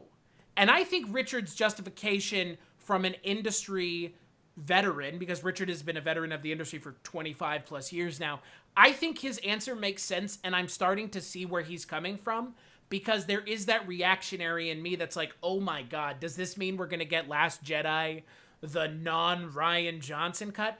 No, it doesn't. I don't think, I think if another studio kowtows to this... Kowtows. The pronunciation is kowtow. Kowtows. Camel... They're not, like, yeah, tying them camel. up. This isn't a rodeo, if they Chris. camel toe to the fans' will, I don't know how many other movies that could happen with, unless all of a sudden directors are just going to start coming out of the woodwork and being like, you know, David Ayer, who's like, Suicide Squad, the Ayer cut's coming out. That though. But that's another DC movie. It's a DC problem. It's not an industry problem. It's clearly a DC problem. No, it is. Like Rocky IV, we're getting a director's cut of that. But director's cuts have been around since forever. A director's cut is not new, though. That's the problem here. Like, I don't really understand the argument against... I get why people didn't want the Snyder Cut to happen, but the Snyder Cut happening the way that it did is the only way this movie could happen in the social media era. I mean, director's cuts for Blade Runner and shit back in the day, those happened for different reasons, but you could ostensibly make the case that they are happening for a similar reason. Except in that case, the director had the ability to fix it on his own. In this case, the director didn't have the ability to fix it on his own, so he had to ask the studio, and the studio forked over money and then ended up forking over more money. But director's cuts have been around forever. They're a recognized part of the industry. That's not what I'm talking about. That's not what I think is dangerous. I think this is dangerous because in the case of Blade Runner, Heaven's Gate, whatever, the director was like, hey, I want to go back and fix my work. This was whiny, bitchy fans demanding it, and then the studio kowtowing to them. See? Kowtow. Kowtow. Hey, it still doesn't bother me as much as when Mike says mnemonic when he talks about Johnny Mnemonic. When he pronounces the M, I just get so mad. But wait till you listen to people getting mad about me saying Machi Manito on our Kolchak podcast. That's just me, Chris. And Richard. But it's like, no, this sets the precedent. If the fans bitch about a movie enough, that the studio has to acquiesce to them. I think Snyder Cut is the exception that proves the rule. The bitching about Last Jedi was worse than this. The bitching about Last Jedi is worse than the Snyder Cut by heads and shoulders, and it's more toxic. It's more vile. It is the worst of the bitching about Last Jedi is the worst of a fan base, because it's people that are complaining about, you know, how people of color are being treated and how they don't want them in their movie, how actresses who are Asian, their characters are worthless, how they're attacking actresses and actors and shit. Like, the Snyder Cut was, like, as terrible as this is going to sound, the Snyder Cut was actually supported by the actors who fucking made the movie. Like, that in and of itself proves to me that while I agree with both of you, that the Snyder Cut's online fervor was being stoked by people who I more than likely don't want to be friends with because their personalities may be a little too rabid to get in the way of seeing common sense. I also think, though... I applaud them in a way. I'm of two minds when it comes to this thing's finally out. One, well, we finally got to see it, and we know that while it was better than the Whedon version, it's still a piece of crap. But on the other side, it's... now these people will finally shut the fuck up. Oh, except they won't. Right. Now they're going to be lording it over you. Look at how much better it is. You just can't win. But they were always going to do that. Like, that's an inevitability of the situation. We talked about this just recently. I mean, I said this on the Culture Cast. It doesn't matter if this movie is good or not. Zack Snyder won. He wins. He fucking won. He got his movie out that he should have, for all intents and purposes, he admitted he didn't think this movie was ever going to come out. He has said I can't believe I'm sitting here now talking about my version of the movie. And frankly, I can tell you both this with a straight face. If you had told me in 2019, either of you, that in 2021 we'd be sitting and actually reviewing the Snyder Cut, I would have told you both you're fucking high. And not high in a good way, like literally out of your minds. Well, I would have said that the Snyder Cut doesn't exist. Exactly. No matter how many times he said it. And then when I read about what they had to shoot, I mean, I was just perusing the interview with Ray Fisher and Manganiello, and he's just like, I had to go back. This is Fisher. I had to go back and reshoot every single scene I was in. None of the stuff that you see in the theatrical cut with me, except for the Gotham City police rooftop scene with J.K. Simmons, is original. Everything else I had to reshoot. So maybe it was shot, but the thing that we saw today when the Snyder Cut came out is not this mythical thing that they were talking about. Like, I don't think that exists. That's my issue with all of this. My issue is not with the movie coming out. It's exactly what you were talking about, Josh. It's these Snyder fanboys who are not going to... if you just admitted to me that you realize that what you're getting now is a film that Snyder is making, like you said, Josh, after the fact, with hindsight 2020 being... look at how bad all these other movies I've made have been received. Let's see if I can maybe tone my nonsense down for 4 hours. Okay. Like, it's fucking wild to me because they, like you've said, Josh and Mike, they won't even admit that much. They won't say, yes, this movie isn't the Snyder Cut I was vying to get released. I was sitting and championing the Snyder Cut to come out. While I am watching a Snyder Cut, this is not the movie I should have gotten. The movie I should have gotten, I will never get, but they got something, so there you go. But it's kind of like when you give in to an SJW, you know, if you give them an inch, they take a mile. The Snyder cultists are already asking for the mile. Now that this has come out, they're saying, we want this as the DCEU continuity, right. And we want all future movies to play off of this, not play off of the stuff that came after of Aquaman and Shazam. And if they're now, because they have it in their heads are blown up, if they're loud enough, AT&T, remember, this isn't necessarily Warner Brothers, it's AT&T that overruled them on the Snyder Cut. AT&T might say, hey, if they're willing to pay for it, you give them what you want. And that is, to coin a dumb phrase, an old phrase, the slippery slope. You gave them an inch, now they want a mile. And but unfortunately, if this movie is successful and makes money, you know what? The part of this that I don't think a lot of us like to really swallow is this is show business. They want to make money. This makes some money. They're going to keep doing it. Yeah. Like, I mean, that's sad and unfortunate, and other things aren't going to get made because they're going to throw more money at Zack Snyder. But unfortunately, if this does the numbers, I kind of think it's going to, and I think we all realize it's going to do, because not only did the Snyder Cut come out, the Snyder Cut came out when we can't go see fucking movies, so everybody who has HBO Max is fucking watching it. They're going to look at it and go, oh my God. This is the gold mine that we could just lower ourselves. Look for what's the Arkenstone here? Is Zack Snyder the Arkenstone for this franchise? Because if the Snyder Cut was being watched by everybody and it has his name on it, it's more successful than the Whedon version. HBO and Warner Brothers and AT&T are gonna back a Mack truck up to his fucking house and say, "Come on back, Zack. Give us whatever the fuck you wanted because it's making us money." But that's what I'm talking about. That's what you don't want, because this emboldens the fans and let's just say AT&T or Warner Brothers to just kowtow. I didn't mean to keep using that, like I was joking at the Chris. Word of this podcast is kowtow. Yes. Scream whenever you hear the magic word. Exactly.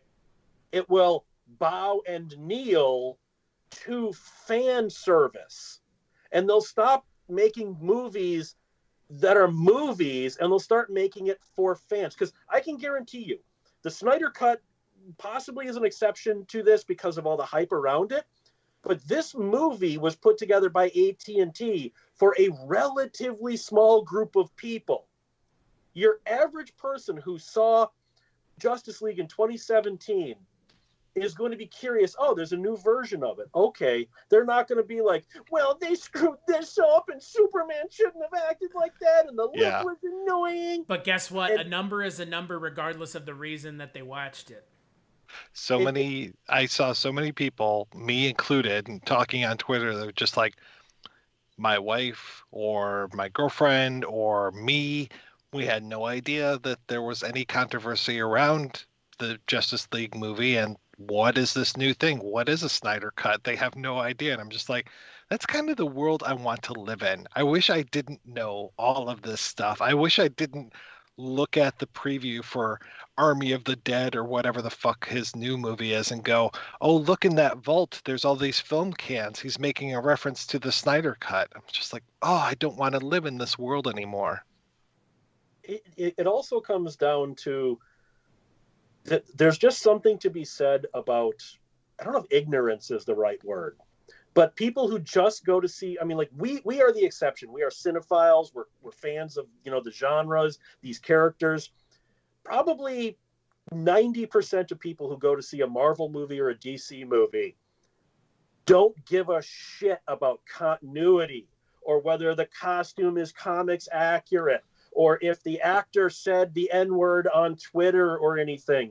They just go to see a movie. And isn't it then insane to you that they do cow toe, camel toe to the fucking fans then? Isn't it insane to you then how much they do bow down to the fans, as it were? Because they could literally do what Michael Bay wanted to do to a franchise that I love, Teenage Mutant Ninja Turtles, and turn Colonel Shredder into Colonial Shredder and bullshit this franchise up even more than Platinum Dunes already did. To your point, they already do what we're thinking they do to the fans anyways. They're already doing it. Holy shit, Mephisto might be in WandaVision. Motherfuckers who wrote the show didn't even know who the fuck Mephisto was before they went on the press junket. Holy fucking shit! That's mind-blowing. Fan theories are a whole different... I hate all of But these... who's driving the fan theories? But that's what I'm saying. I hate all of these YouTube and podcasters that are like, after an episode, well, let's analyze all the Easter eggs and what could this mean? And this for future Iron Man movies? And shut the fuck up and just watch the movie or the show. Just shut the fuck up. But you can't have it both ways. Because either we like that they don't kowtow to the fans, or we don't want them to. What do we want? Do we want them to but not admit that they do? Or do we not want them to because we're worried that they might do it too much? The problem is we can't have it both ways. And I don't think there's even a good balance here. Because you then get movies like, say, I don't know, what's a movie that has a lot of fan service? Just throw one out that jumps out at the top of either of your heads. Fan service movie 101. What's a fan service movie? Mike already brought it up with the, I'm the Juggernaut, bitch. Yeah, I mean, shit like that. Like, who knows that? Random fans on the internet. But they put that in the movie. And, a random fan isn't going to know what that's from. But, they put it in the movie anyways. I think we might be upset about something that it's too late to be upset about it. As soon as you start approaching people's fandoms from other media sources, it's too late. You have to kowtow to them or camel toe to them. You have to. You don't have a choice. Chris, are you saying that bell can't be unrung? I am saying that bell can't be unrung, and you know it, and we all know it, and that's the problem. Ding, ding, ding, ding, ding, ding, ding, ding. I have started to spell it FANDUMB, because that is what fandom has become. It's fandom. I've said it before. I'll say it again. The fans are the worst part of fandom. I can't get behind that because I'm a fan myself and I know I'm not like that. That's the problem. You have a right to be wrong. No. It's not a right or a wrong thing. It's merely a way of viewing the fan bases. While I agree that there are a vocal minority of people that drive the problem, like you said, there are those people who still go see those Marvel movies. They are still fans of Marvel. They're fans of Marvel movies. Just because they don't sit and fuck around on Screen Rant looking up all the nonsense and bullshit doesn't make them any less. I know for a fact that I have friends, some of them are watching this right now, that are fans of Marvel movies. In as much as they watch them, they enjoy them, maybe they go on Wikipedia and read about them, but they're not sitting and watching every single fucking thing like you mentioned, Josh, where it's like, 5 possible things, what does the Darkhold mean in Agatha's fucking lair? Like, yeah, that's for a very specific group of people, but people who watched WandaVision every week for, 8 weeks? Those people are fans of Marvel. They are. Just because they don't sit and pour over every detail, like, what does the front of his notebook mean? By the way, this is the sigil of the Yellow King from fucking True Detective. This means jack shit. God. But you know what? It's on my thing, so it must mean something. Not necessarily. But my point is, like, I agree with you, Josh, 100%, that fan bases poison the well, but that's the vocal minority of the fan bases. 90% of those other people clearly love Marvel movies. You know how I know that? Because the Marvel movies are the most successful film franchise of all time. And I've said it before and I'll say it again. Those movies will be coming out past the day that I'm dead, past the day that you're dead. They'll be making a Marvel movie until the asteroid is about to collide with this planet and kill all of us. Black Widow 31 will be in theaters and people will be lining up as the asteroid's careening at Earth. But you also have people, and this goes for the Snyder cultists to bring us back to Snyder Cut. You have these people who, and I'm not saying they're necessarily the problem, they're a problem. They are way too into this stuff. When I saw Avengers Infinity War, now there was some people behind me, I'd never met these people before, maybe late 20s, early 30s. And, everyone dies at the snap and all that. And they were sitting there like, I don't know how I can process what just happened. And I'm like, are you fucking with me right now? This is a movie with, to go to Ben Affleck and Kevin Smith, fictional character. No, you got to do it. Fictional character. Yeah. And it's like, he was literally treating Spider-Man dying like he would if his grandmother died. They're invested in the characters, man. Problem. Yeah. But the question I have for you is, are those people fans? Because those people are probably the 90%ers that you were talking about. And I question, are they fans? Those are fanboys. And okay, fan non-gender specifics. I don't want to gender that. And they are the dangerous part. They've always been the dangerous part. And I'm already seeing that with the Snyder Cut. But of course, they were vocal before. They're going to be vocal after. Yeah. But you lose objectivity at that point. I have seen the word masterpiece thrown around more in the last 8 hours than I have in the last year. And I'm saying this, and I'm not trying to be funny or insulting. If you think the Snyder Cut is a fucking masterpiece, then you have to stop being allowed to make decisions for yourself, because you're clearly not living in reality. You need to stop being able to dress yourself because you clearly have no taste. That doesn't mean you can't have enjoyed the Snyder Cut. But if you think it's a masterpiece, you're wrong. I just think you're entitled to your terrible opinion.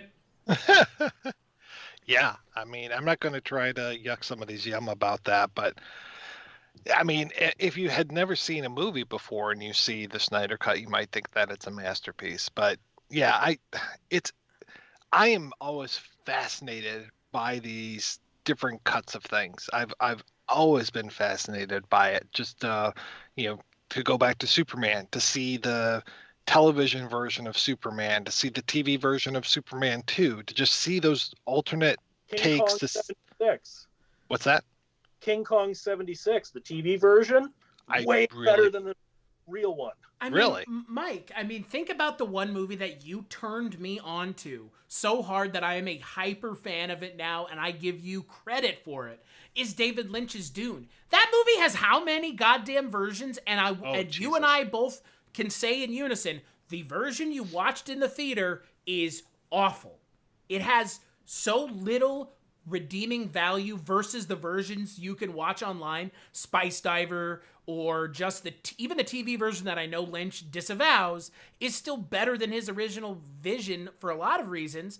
But at the same time, like, you have the hyper fans of that too, that sit and say like, holy shit, this is not the Bene Gesserit R. The Kwisatz Haderach this or it's like, oh my god, even I'm not that hard into it. But like you said, Mike, like this director cut thing is like, it's wild because even those two versions of Dune are drastically different. But you also see this being like the term masterpiece is losing its meaning.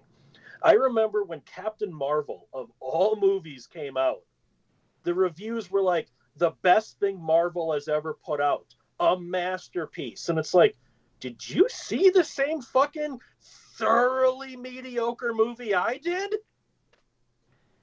Yeah, I mean, were they just tricked by nonlinear storytelling? Because, yeah, it wasn't very good. But if you go back and find reviews for when that came out, the word masterpiece was thrown around. And you just kind of like, okay, do words mean different things to you than they do to me? Because clearly I think they do. Yeah, I mean, that is a term that is abused way too much. Yeah, but yeah, to see this Snyder cut and compare it against the Whedon cut, it is just so. I'll say it. I'll use the word that Clark Kent used. It's swell. It's really swell to see these different versions, just so that we can see how different people approach things and to see some of the ideas that were probably there before. And I'm not going to say they were made up whole cloth, but they were probably, some of these ideas were there before and you can see where they were. But yeah, I will not say that the Snyder Cut is a masterpiece, but I will say that it was definitely a more interesting and tonally it felt more of a piece. Yeah. And it felt a little more in line with Batman v Superman, which I was not a fan of. So, but yeah, and I can see where you're talking about the reactions. There are things that have lightened up over the last few years because of some of the reactions to Batman v Superman. I think that Snyder will go to his grave talking about how the Martha thing was a stroke of genius. And that's the thing, is that I feel like Snyder is so full of himself that he probably thinks everything he does is genius. And so he probably would say that this is a masterpiece and this is his vision and will never back down from that. I would hope so. They gave him $70 million to finish it, and they released his 4-hour movie. Like, that's, yeah. I mean, that's the perspective here that I am looking at this a little differently. And I know, Mike, you just kind of touched on it. Like, look, the three of us can sit and call it the biggest piece of shit this side of that turd in Jurassic Park that Jeff Goldblum looks at, or you can call it a masterpiece. But at the end of the day, Zack Snyder's version of his movie that none of us thought would ever come out came out. You can watch it. You can watch it until the heat death of this planet.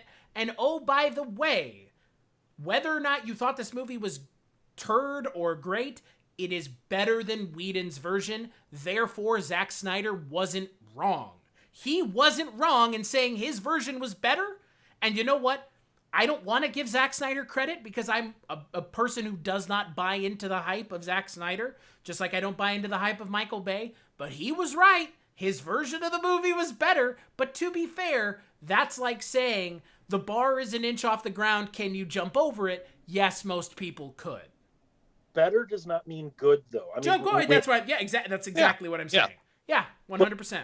Like, as I was watching this, maybe it's just because I've edited things before, and I am an editor. This thing, there's no reason, zero, none, zilch, nada, that this needed to be 4 hours and 2 minutes long. None. Not only with all of the useless scenes that could have been trimmed out, but, and yes, I'm being jokey here, he has so much slow-mo in this movie. If the whole movie was played at normal speed, it would have only been a 3-hour cut. You're not joking, though. To be perfectly honest with you, like everybody gives J.J. Abrams like, oh, the fucking lens flare, J.J. It's a bit much. He's going to be on The Simpsons, and they're going to bring lens flare onto The Simpsons. That's how synonymous lens flare is with one director, and slow mo is so synonymous with Zack Snyder. His kind of love of using slow mo and his influence by John W. Slow-mo is so obvious in Snyder Cut and in 300 and BVS and Watchmen that like at the end of the day, his use of slow-mo at this point, like, why is anyone surprised? But that brings up the pacing problem.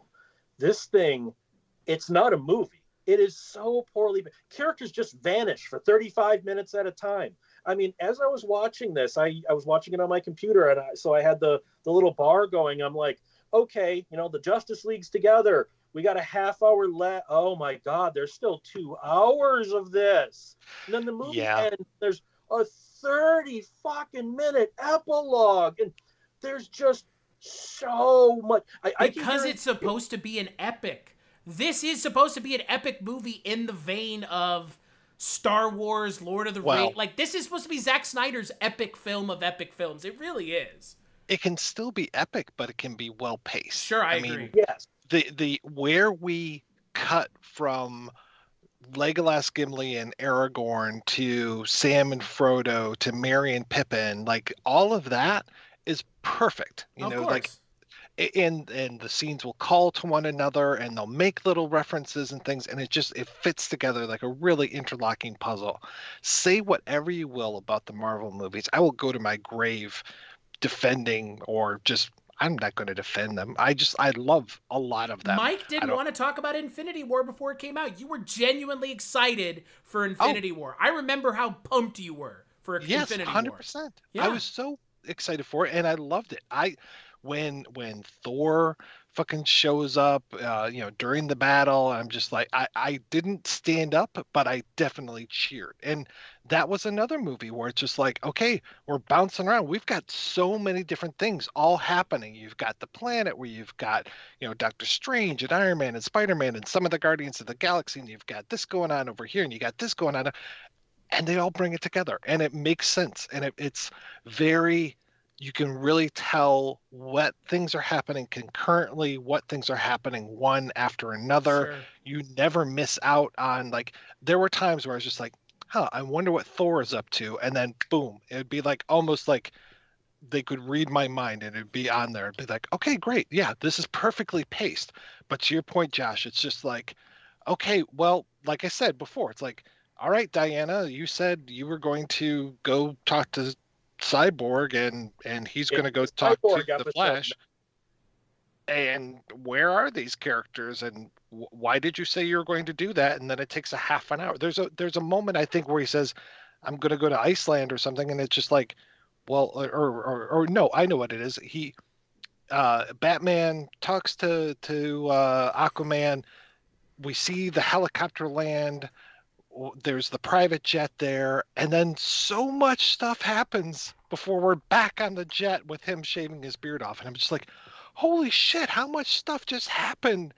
Like, how long is this jet ride? I mean, there are characters like Lois Lane. She appears near the beginning, yes. And then she appears like 90 minutes later, and you're like, oh, that's right, Lois is in this movie. Yes. Because this movie, similar to the Whedon film, is just another Frankenstein's monster of a movie. The movies, like, they're releasing a documentary about the making of this movie. Shocking, said no one, given that the making of is probably going to be 9 hours. Because Zack Snyder's going to give you every fucking reason why every fucking scene in this entire movie was put where it was put, and why it was the way it was. But look, again, the movie is ultimately a hodgepodge of origin stories, deleted scenes, extended scenes, takes that they didn't use the first time. Like, the fact that this movie even exists, let alone, I can still watch it from beginning to end, and do I have, like you guys have said, like, oh yeah, characters are coming in and out, like, it still tells a story, and I can't believe that to some respects. I can't believe that. Also, to your point, Josh, there are so many moments in this where I'm just like, did this really need to end up in the cut. Like, I don't understand, probably because I'm a stupid person, but I don't understand why we need the Icelandic women to start singing after Aquaman goes back into the And then sea. he smells his sweater. Smells his sweater. I'm like, oh, does it smell like Gorton's fish sticks? What is that smell like of fresh Jason Momoa? Did we? Okay, here's the thing. Here's a question from the Whedon cut versus this cut. After Arthur slash Aquaman saves the one guy who's in the boat that's like tipped up on its side, and he goes in and he's drinking booze and he's just like, yeah, this is on him or whatever. In the Whedon version, he looks down at his hand and there's like oil or gunk on his hand, and it's never explained. Is that in the Snyder version? No. Okay. I don't understand. He just stands like a badass at the end of the pier and the water comes over him. You know what the problem with this movie is? Like, which is in the trailer, and I'm just like, okay, that was a cool shot from the trailer. I'm glad that it's back in this. The Snyder Cut really is Zack Snyder culling everything together that he shot and just trying to make it work. It feels like he just put everything he shot into this movie where he could, just to, like, we don't need to see the Themysciran ritual of taking the arrow and doing all the, like, we don't need to see it so much. But at the same time, like, you know what? Who's the only director that I could see spending all the time and effort doing that? It's Zack Snyder, because he's gonna do it. He'll do it in slow motion. He'll do all this nonsense, and you see it in 300. You see it in Watchmen. He loves focusing on the minutia of shit and slowing it down, and it's like, I appreciate it sometimes, but boy, it is unnecessary most of the time, and this movie is like the criminal offender of that. You have shit where it's just like characters running on a football field, slowed way the fuck down, and you're just like, man, some of this stuff is not needed. Go ahead. Did you notice on the football field, Gotham was playing Wisconsin? Just a whole state? The entire state? It was Gotham City versus Wisconsin. I noticed that because Zack Snyder's from Green Bay, Wisconsin. So the Wisconsin thing, that I think it actually is probably an in-joke because he's from Wisconsin. But I thought that was funny how Gotham City has their own football team and just Wisconsin has their own football team. I just thought that was sort of funny, I noticed. The entire state. Yeah. I mean, I will defend the slow-mo in a couple instances, which is just the Flash. That's the biggest one. The Flash, and occasionally Wonder Woman. Like, in that, I call it a robbery scene, even though it's a terrorist scene. You know, I keep thinking that they're actually going to have a reason for doing what they're doing. But yeah, when she's watching the bullets going by her, I'm just like, okay, well, that's cool. And it also reflects that she is very much like Superman in that she can operate at a different level. And I did really like, and this is in both versions, I did really like when the Flash is trying to go around Superman and maybe trying to hit him. Oh, it's such a good, like, that is such a good scene. It doesn't deserve to be in this movie. Yeah, I especially like when Superman's eyeball moves and he can see the Flash. And the Flash's face is like, oh, fuck me. Exactly. But like, again, like the slow-mo thing with Zack Snyder has become such a joke at this point that I almost was like, what would be the point of us beating the dead horse? Because everybody else beats the horse to death about the slow-mo, right? It's like complaining about J.J. Abrams' lens flare. Like, we know Zack Snyder's going to overdo it with the slow-mo.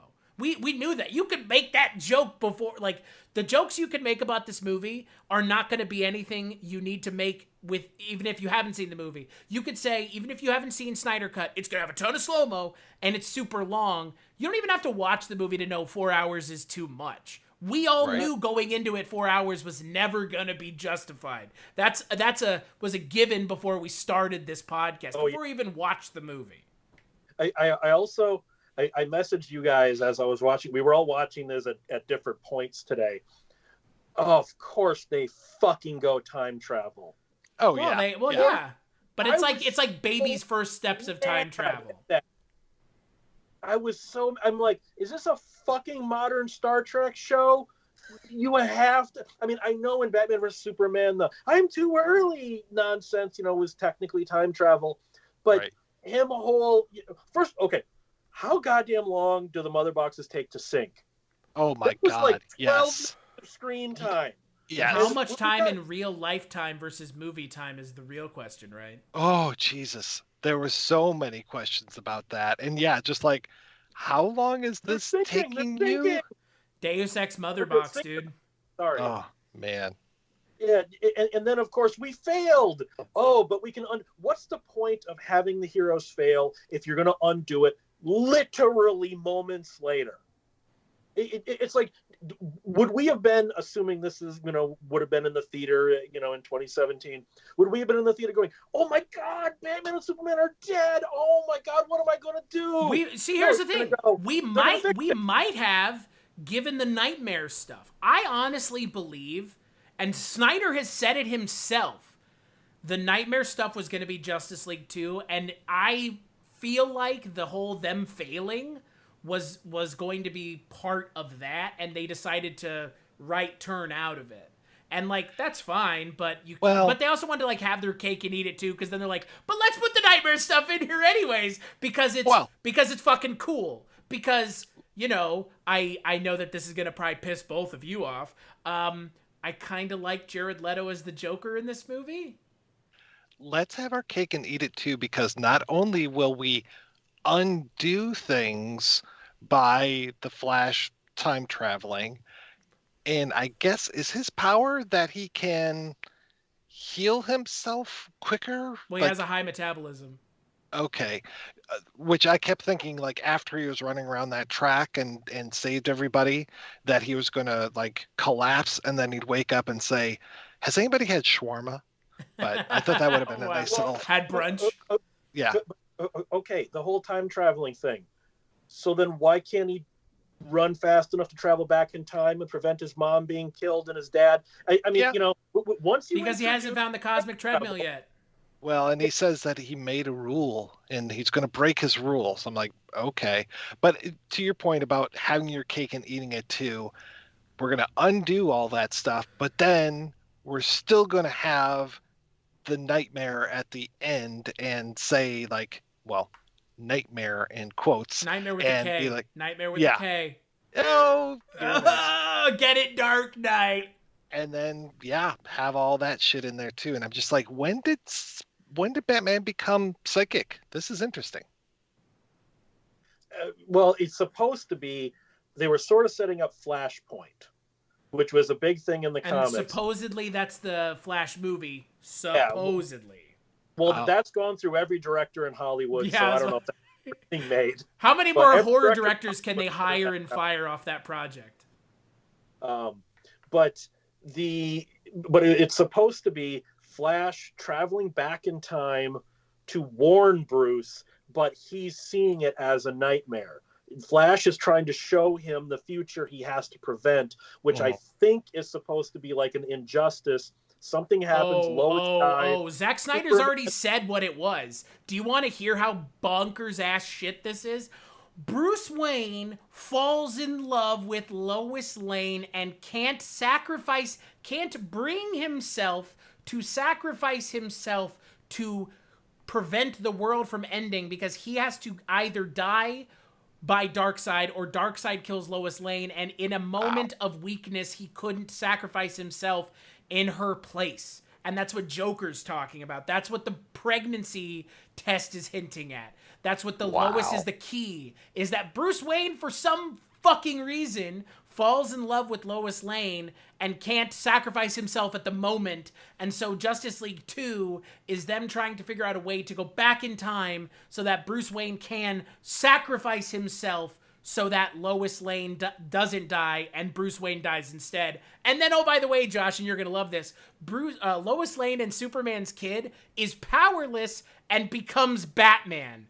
Bum, ba, bum, ba, bum, bum. Wow. That's what Zack Snyder said he was going to do, by the way. This is not me making shit up. I realize that. But does anyone else notice how like in the nightmare sequence, the only characters who survived are characters we know, not some random Atlantean. Oh no, it's Mera. You know, Right. not some random mercenary. Oh, it's Deathstroke, who we just got introduced to. You know, it's like, wait, because they really made this sound like this is the last stand against Superman. Right. So isn't it funny? You know, it's kind of like in the Star Trek Mirror Universe episodes. Isn't it funny that all the same types of characters landed in the same spot? You don't have Captain Kirk on Deep Space Nine or anything like that. Well, you don't have Captain Spock and First Ensign Kirk. It's Captain Kirk and Spock. They're just bad guys. The only time Star Trek did that right was randomly having Tuvok on the Mirror Universe Deep Space Nine, because he never would have got lost on Voyager. That was a nice little moment, because he wasn't part of Deep Space Nine for non-Trekkies. It was just a nice little thing. I talked about how awful the music cues were in the Whedonverse. And I thought that they couldn't get any worse in the Snyder Cut, but boy, was I wrong. You tempted it, Mike. You tempted the universe, man. Oh, man. I thought that it was bad that the White Stripes were playing when Aquaman goes into the sea. Is it Leonard Cohen? Is it a Leonard Cohen knockoff? I was waiting for Tom Waits to start singing, who I love, Tom Waits. But my God, the song when Aquaman goes into the sea in this one, probably, I think at a different point. No, I think it might still be the same point. Everything's all kind of timey-wimey, wibbly-wobbly in this one. My God, was that an awful song. And just so many bad music cues in this. And then the use, and I know it was Zack Snyder's daughter's alleged favorite song, and he puts Hallelujah in everything, but then to put fucking Hallelujah in there. Yeah, but think about where Hallelujah was in Watchmen, and then let that melt your brain pan for a second. I'll wait, because Hallelujah was in the fucking sex scene in Watchmen. And if that was your daughter's favorite song, bro, was it ironic in that movie and sincere in this one? Because the messaging hasn't changed, really. I want to go back to hit on something you guys brought up earlier. That Zack Snyder, I think, really believes that not just that he made a good movie or that he got his vision on the screen. I think he believes he made art, like masterwork, like I made capital A. Because I mean, like you hear him talk about how there's going to be a black and white version, and he even has said to Will go back. Will still be the 4:3 aspect ratio in black and white? Oh, I got the a problem with 4:3. I'll come back to the aspect ratio in a moment. But he has also said he has a 5.5 hour cut sitting on his home computer. Jesus. Someday. Release it, brother, man. Snyder Cut ×2. Release the Snyder Cut. Yeah. Release the Snyder home drive cut. This is 4 hours and 2 minutes of us watching this man suck his own dick, come in his own mouth, swallow, and tell himself he's a good girl. Okay? This is almost a delusional level of, I didn't make a movie. I made the movie. The movie all movies will be compared to. When that little introduction that is on HBO Max, it's only like a minute long or whatever, he comes across so arrogant in that. I wanted to punch my computer screen. Mm-hmm. Am I the only one that picked up on just how arrogant and pretentious he seems now? Yeah. No, you're not the only person that picked up on that. And I mean, Chris, you were reading to us some stuff the other night when we were recording one of the Culture Cast episodes. Yeah. That was just amazing. Let me pull that one up. Yeah, let me pull this up. So this is a actual question posed to Zack Snyder, and this is his actual response. Since Justice League, there have been other DC movies like Aquaman and Shazam that have gotten more enthusiastic reviews and made more money. Does that sting for you that your films didn't achieve that? That's the question. Here's the answer per one Zack Snyder read verbatim. I couldn't be happier. It doesn't sting for me at all. Those movies are cool and they're really well made and excellent. But BVS, love it or hate it, it's probably the most mentioned movie in hashtags and references. It's the closest thing to a cult film that could exist at this level of pop culture. Am I a provocateur? A little bit. Is it my job to make pop culture pieces of candy that you eat and forget about the next day? Nah. I'd rather fuck you up in a movie than make it nice and pretty for everybody. Let's be frank. There's no cult of Aquaman. Jason is a force of nature, and by all means, I want there to be 100 Aquaman movies, because he's an awesome guy. But it's not controversial, and I have purposefully, because I love it, made the movies I make difficult. Okay. All right. Do you guys remember maybe 2-3 years ago, there was like a panel discussion with William Friedkin and Nicholas Winding Refn, and it was great to see live, where Nicholas Winding Refn, I don't have the exact quote in front of me, was saying that I think it was Only God Forgives he was talking about at the time, or it might have been Neon Demon, is one of the greatest movies of all time, and it's up there with Citizen Kane. William Friedkin thought he was joking, and you can see the blood drain out of Friedkin's face when he realizes Winding Refn's not joking. He really believes he made not just a modern classic, but a classic. How do you get to that point of delusion? How? Snyder cultists. Is Zack Snyder a terrible filmmaker? No, he's not. He, just like Michael Bay, these are guys who know how to shoot a scene. They know how to move a camera. They know great lighting. They just don't know how to tell a good story. I don't think Zack Snyder is a bad filmmaker. I think he's an awful storyteller. And those are two very different things. But he seems to believe he is the next fucking Orson Welles, when in reality, he's probably closer to the next David Dakota, just on a bigger budget. I mean, I think the issue with it is if you're in the industry that you're in and you're at the level that they're at, I'm not sure I could blame them for believing that, because that's probably what they hear all the time. I forget what director it was, but Richard was talking about it on the last Culturecast, Mike, where it's like... I was talking about Bergman. Yeah. Oh, that was actually Cullen Gallagher of pulp-serenade.com. He was actually talking about how he couldn't get an honest answer from anyone anymore after he made The Seventh Seal, because everybody thought he was a genius. I guarantee you Zack Snyder doesn't care what the people online say that don't like him, because he has enough people that will say his movies are good to just drone it all out.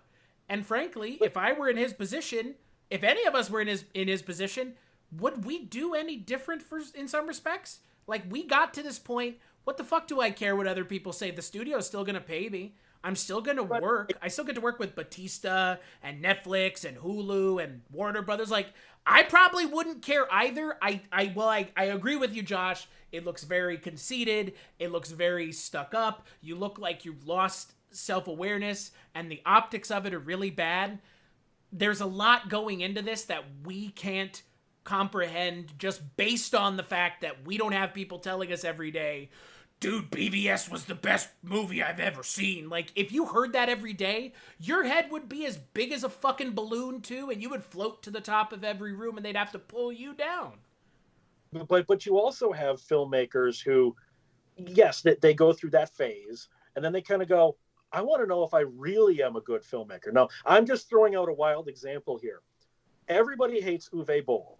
I think he's made a few good movies. I like Uwe. He's funny. He wants to box his critics in the ring. That's fucking hilarious. I genuinely think Assault on Wall Street is a fantastic movie. I genuinely loved that film. But let's say, for the sake of argument, okay, Uwe's name, whether we like him or not, is Poison. I would love to have Uwe Boll secretly direct a film under a pseudonym, have it come out, everybody gives it accolades, and then, it was Uwe all along. Can you imagine what that would do for your ego in a good way, to go, maybe I am actually talented and it's not just my name? Like, on the opposite way, like, look at Max Landis. The man is utterly talented. Do we want to look at Max Landis? Are you forcing us? Are you holding our eyelids open like in Clockwork Orange? Look at him! Gaze upon Max Landis! You will fall. But, like, look at Max Landis in the way of, He's utterly talentless, but to hear him talk, he's one of the biggest genius writers out there, and just studios just can't comprehend his genius. That's a man who's gotten by on his last name rather than his talent. And Zack Snyder, I think, is moving into that area of no matter what he does next. Like Army of the Dead, I haven't even seen a trailer for, so I don't even know what it's about. I know it's a zombie movie.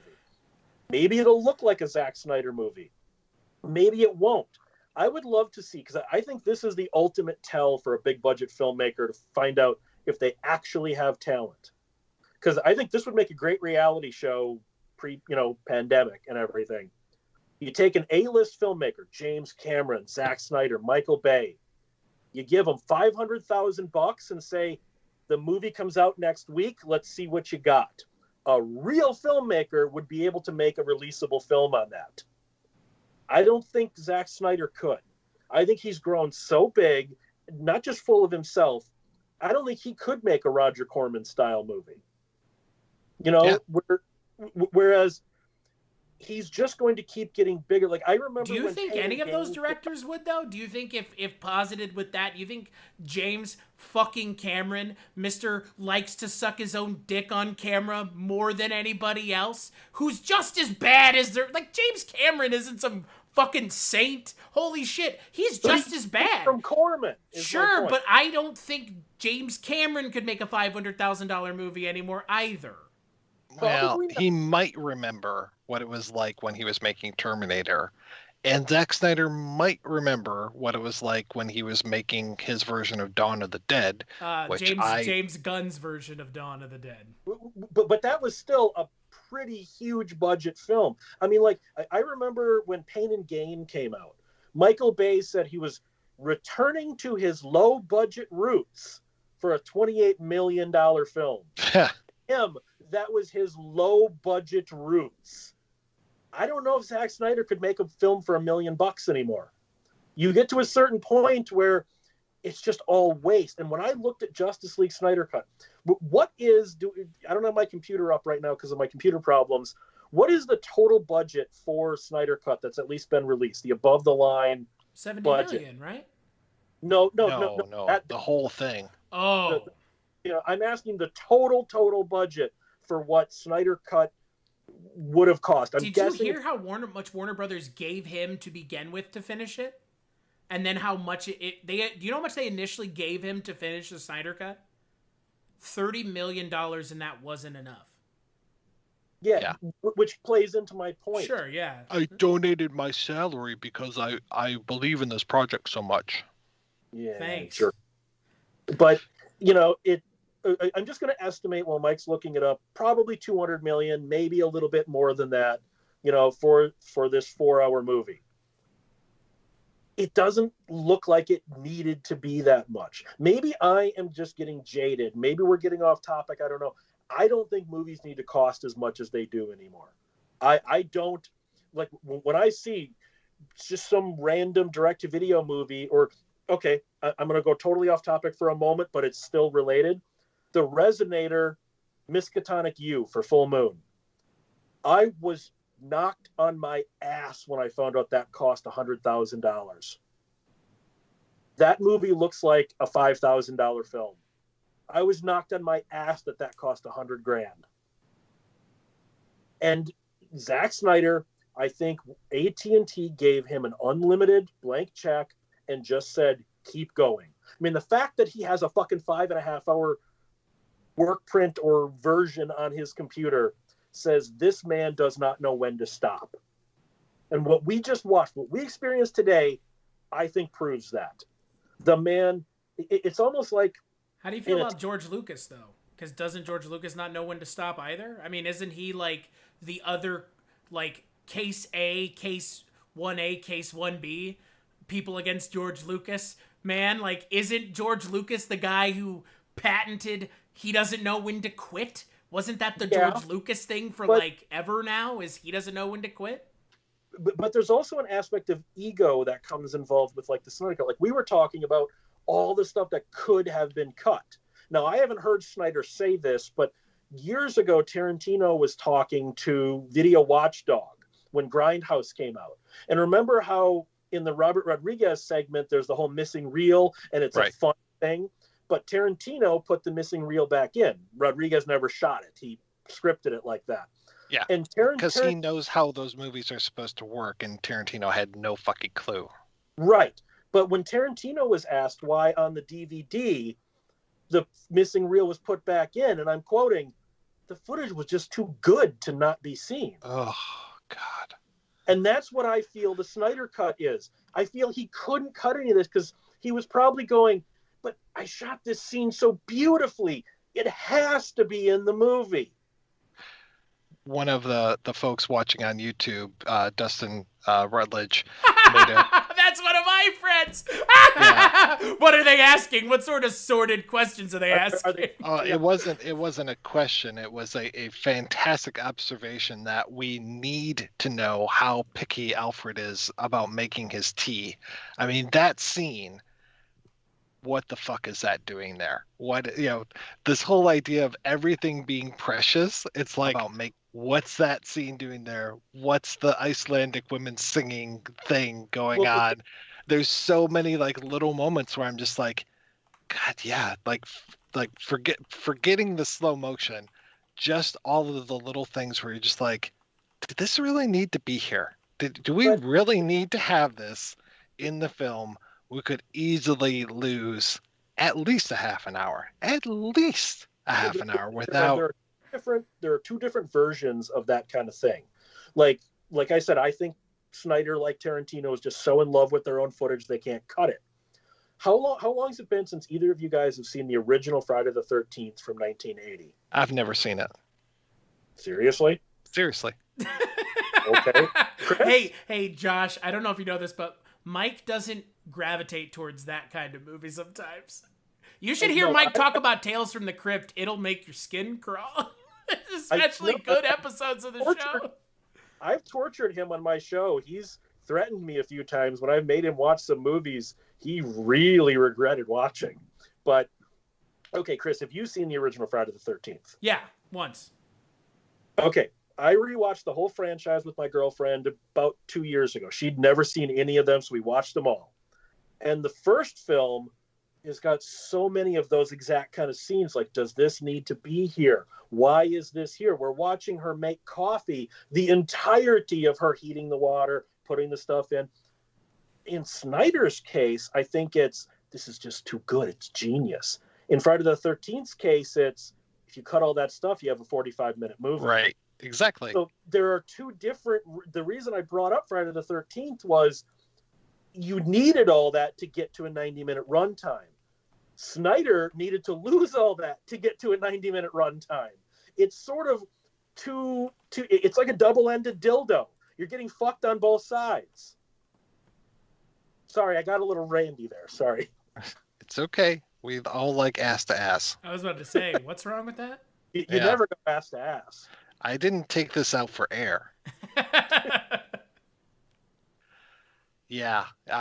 And then, you get weird things like how much movie time does it take for these fucking mother boxes to sync? And just so many,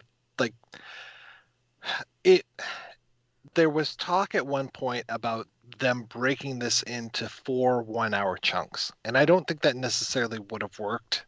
Given how it was 6 chapters, how would that have worked? Well, it's 6 chapters plus the epilogue, and the epilogue, to your point from earlier, Josh, is what, at least a half an hour. So, yeah. I mean, it was bizarre because I took a pee break at hour 3, and I think it was right around the time that part 6 starts, and that's like the first time Superman says a word, and we really, it's interesting how the pacing is so different between the two because of the 4 hours versus the 2 hours, and the whole idea of when they come up with the idea of we have to jumpstart Superman with the mother box, it's like they come to that very quickly in the 2-hour movie because they have to, because otherwise what else are we going to do? But in the 4-hour version, it takes so long. It takes 2.5 hours. Yeah, to just come up with the idea, much less actually do it. And then I am so curious. I would really like I mean, Josh, I know you remember pop-up video from VH1, and Chris, you might remember that as well. I would love a pop-up video of this, as far as like, this was shot at this point, and this was shot at this point, and this was shot at this point, because I'm just like, okay, was the idea, because when Barry is running to give that little like David, or sorry, not David, God and Adam like spark of life to the mother box as it hits the water, there's actually a little bit of time travel in that as well. Things go backwards in that, Yeah. for him to touch that. And I'm just like, okay, was that always in here? Was that always part of the idea? Were they always going to turn back time a little bit towards the end? Because it was nice that they kind of have a little bit of foreshadowing in that. And I was just like, I oh, don't think okay. Snyder knows what foreshadowing is. That was that word, Mike. Well, I mean, Yeah, the that's fact that he true. has the name of the pregnancy test be force majeure means Zack Snyder's about as subtle as a 2x4 smashed directly across your forehead. I mean, look, it's that, again, that's one of the things that you could say over and over about Zack Snyder until you're blue in the face is the man does not understand nuance or subtlety. He doesn't. He just doesn't. And like,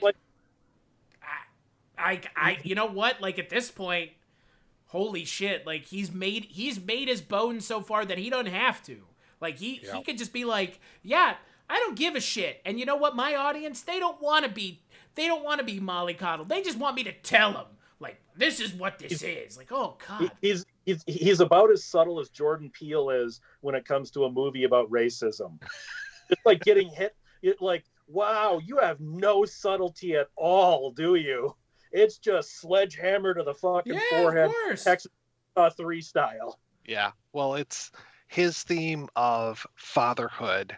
And even though we got mother boxes galore in this, it is all about fathers. And this whole idea of, we've got, Superman's got my two dads, and now we've got what's his name, Victor Stone, and Silas is talking about how he's a father twice over. He's both the father as far as the sperm donor and raising this kid, but then also he remade the kid because of the change engine, and now made him into this thing. I thought the idea maybe in the Whedon version, but I thought the idea was that, yeah, it definitely comes out in the Whedon version. This whole idea of like him changing and him not knowing, like every day he wakes up, he's a little different. Whereas in the Snyder version, it seems like he's always like full metal Victor Stone. The full time he's always like super, like that weird like pointy metal that he's got all over himself. And in the Whedon one, he's just like, I couldn't do that yesterday, but now I can do it today, and now I'm changing. It's like he's afraid. He's basically, he's still, to your point from earlier, Josh, he's still a teenager, and it's kind of this idea of like, I don't know what my body is going to do tomorrow. It's like he's almost going through like another puberty when it comes to his new cybertronic form. And I kind of liked that about the Whedon thing, whereas this, he's just like, I'm a badass, and I'm just going to walk around with a hoodie on my head and all this kind of stuff. He's also super whiny about it. Like, yes, his dad for saving his life. You saved my life, and you made me a monster. So you would have rather died? Right. It's that he like, crushes the tape player. God, I love that it's a tape player too. It crushes little micro cassette tape player when it comes to the father's confession, But then at the end when he like miraculously makes it come back, it's like he's got time travel powers too. So you can just fuse plastic back together. Yeah. That's not how that works, man. I know in a movie where aliens exist, I shouldn't be saying that, but there are certain things where that's not how that works. Yeah. I found it much more appropriate in this one that it is Victor Stone's, or Miles Dyson, I guess, his voiceover going through the end. I think it's Lois Lane giving us a voiceover at the very end of the Whedon version. So I thought it was a little bit smarter having Victor Stone Silas Stone be the narrator Dyson of that last part. Yeah, not Miles Dyson. They even have a moment where he's holding a thing like in Terminator 2, and he flips the thing and hits the button just like in Terminator 2. He doesn't have the moment where he's like But it's the same thing. Speaking of It's foreshadowing, definitely not stunt casting or anything. Yeah, speaking of foreshadowing, I was cybernetics, man. That actor and cybernetics, keep him away from that shit. I was very confused by the whole scene early on when him and his lab assistant are working together, and it's like, hey, we took this piece of metal and we superheated the inside of it. It's hotter than whatever. This is the hottest thing on Earth. And I'm just like, okay, what the fuck is this? Like, of course, this has to pay off. And then this movie is so fucking long that when Joe Morton destroys himself, it's like, what were you doing, dude? What were you trying to do? And then when Cyborg figures out, like, oh, he was superheating the inside of this, so now we can track it on any thermal thing. I'm like, oh, wow, yeah, that was like 3 hours ago that you did that. That also goes to some of the stupidity of this. Like, okay, they made it the hottest thing on Earth. You realize that would be igniting the air around it and igniting, it's like in Blade Trinity, I just rewatched recently, and she has that like bow looking thing that she pulls out, and they say it's half as hot as the sun. And I'm saying, well, science says you activating that sets the whole city on fire. So this is just dumb. Yeah. Do not talk about the temperature of the sun, please. You do not know. But it just, I mean, this movie was infuriating. I literally had to keep watching the clock while watching the Snyder Cut because I kept thinking this thing's got to be almost over. And no. Only progressed 15 minutes from the last time I looked, and I thought a freaking hour. This thing just dragged. Now, I actually think it would require some more re-editing. I think it would have worked better as a 4-hour miniseries, as four 1-hour episodes, which obviously, like I said, would have to be re-edited to put a cliffhanger at the right spot and things like that. I actually think this works better probably as 4 1-hour episodes. I will say that the chapter breaks don't make a lot of sense most of the time because it's basically like picking up at the exact next scene rather than any sort of reset, any sort of, it's like, hey, they said change machine. That's the name of the chapter. It's very random. You might as well put the Clerks music for the chapters on Clerks. Yeah, it's really kind of dumb the way that they do that. It's like it feels random. I mean, and it's not like however many minutes go by, and there's no cliffhanger before the next thing because it's just here we go. Here we stick a chapter in here. The things aren't grouped together enough to deserve chapters.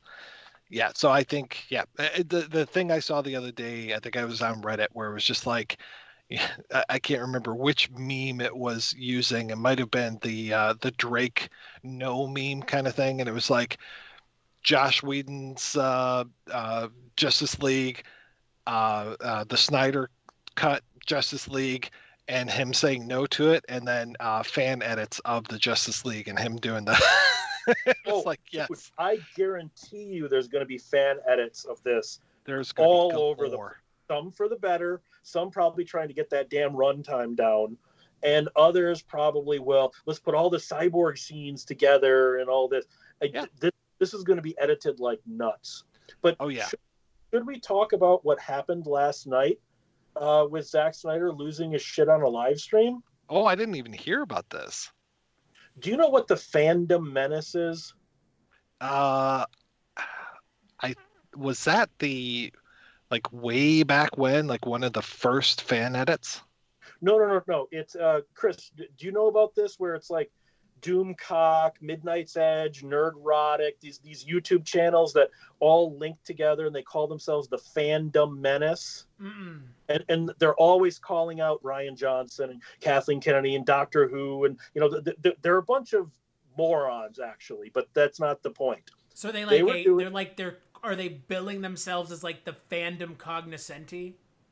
They basically hold themselves up as, we are holding Hollywood to task. We will not set for your SJW stunt casting and all this. And, sometimes they make a valid point, but not often. Okay.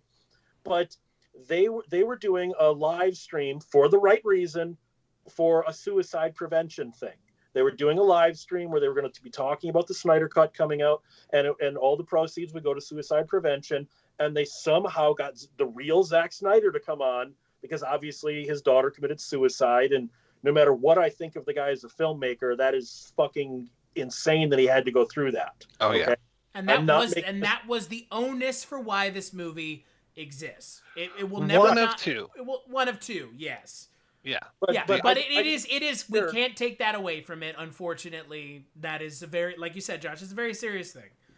Yeah, but I just want to be clear, I'm not making fun of suicide or that his daughter killed herself, okay? I'm not making fun of that or light of that at all. I just want to be sure. But so he showed up on this live stream, and I don't know if he was invited or if he just saw it and was like, "Hey, fuck it, I got Skype, or Zoom, I'll hop on." And we got to deviate a moment. You heard about what happened to those 8 Asian women that got shot by the sex addict. Yes. Stuff like that. He started linking people like the Fandom Menace to people who shoot other people. Oh, boy. This not gone over well today with the Snyder Cut coming out. He basically was like, "You rabid fans, you haters, you're the reason people go crazy." I'm not quoting anything, but if you think I'm making this up, just Google Zack Snyder Fandom Menace. I don't know if maybe the suicide thing set him off, but he was making some outrageously stupid fucking comments last night. And that's why I said, I don't know if we should talk about this or not. Well, what was he saying?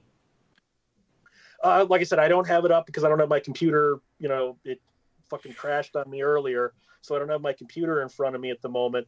But he was blaming fans and all of we want white males in all the roles, and he's mischaracterizing a lot of things.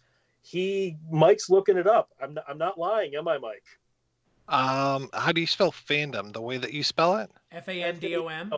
Okay. Fandom. They spell it the normal way. But yeah, Zack Snyder Fandom. They're riding the wave of the Phantom Menace as the name that they've given themselves. The perspective has been lost. Yeah. Oh yeah. Like I said, most of the people in the Fandom Menace, every now and then I'll say, okay, that was actually a pretty broken valid clock point. Is rice twice a day, right?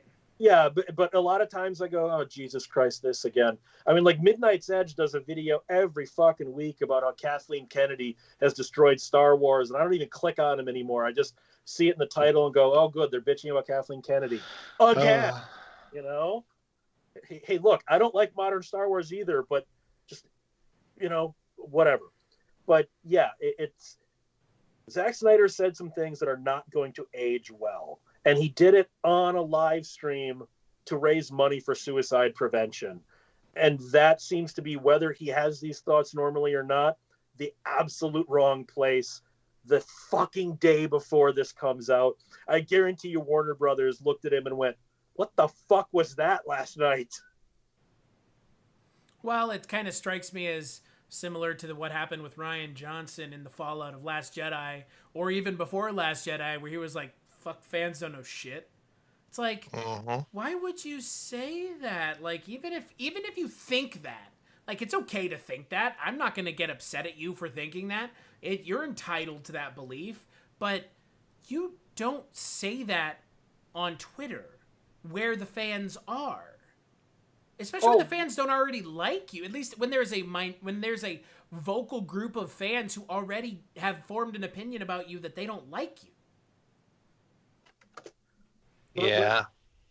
When it comes to Zack Snyder, it's like Ethan Van Sciver was talking about it. I can't find any quotes from it, but there are copies of the live stream. I'm just talking. I can't find any quotes, as in text. Right, exactly. Yeah, there's like the 4-hour live stream that you can watch, and it's like, yeah, no thanks.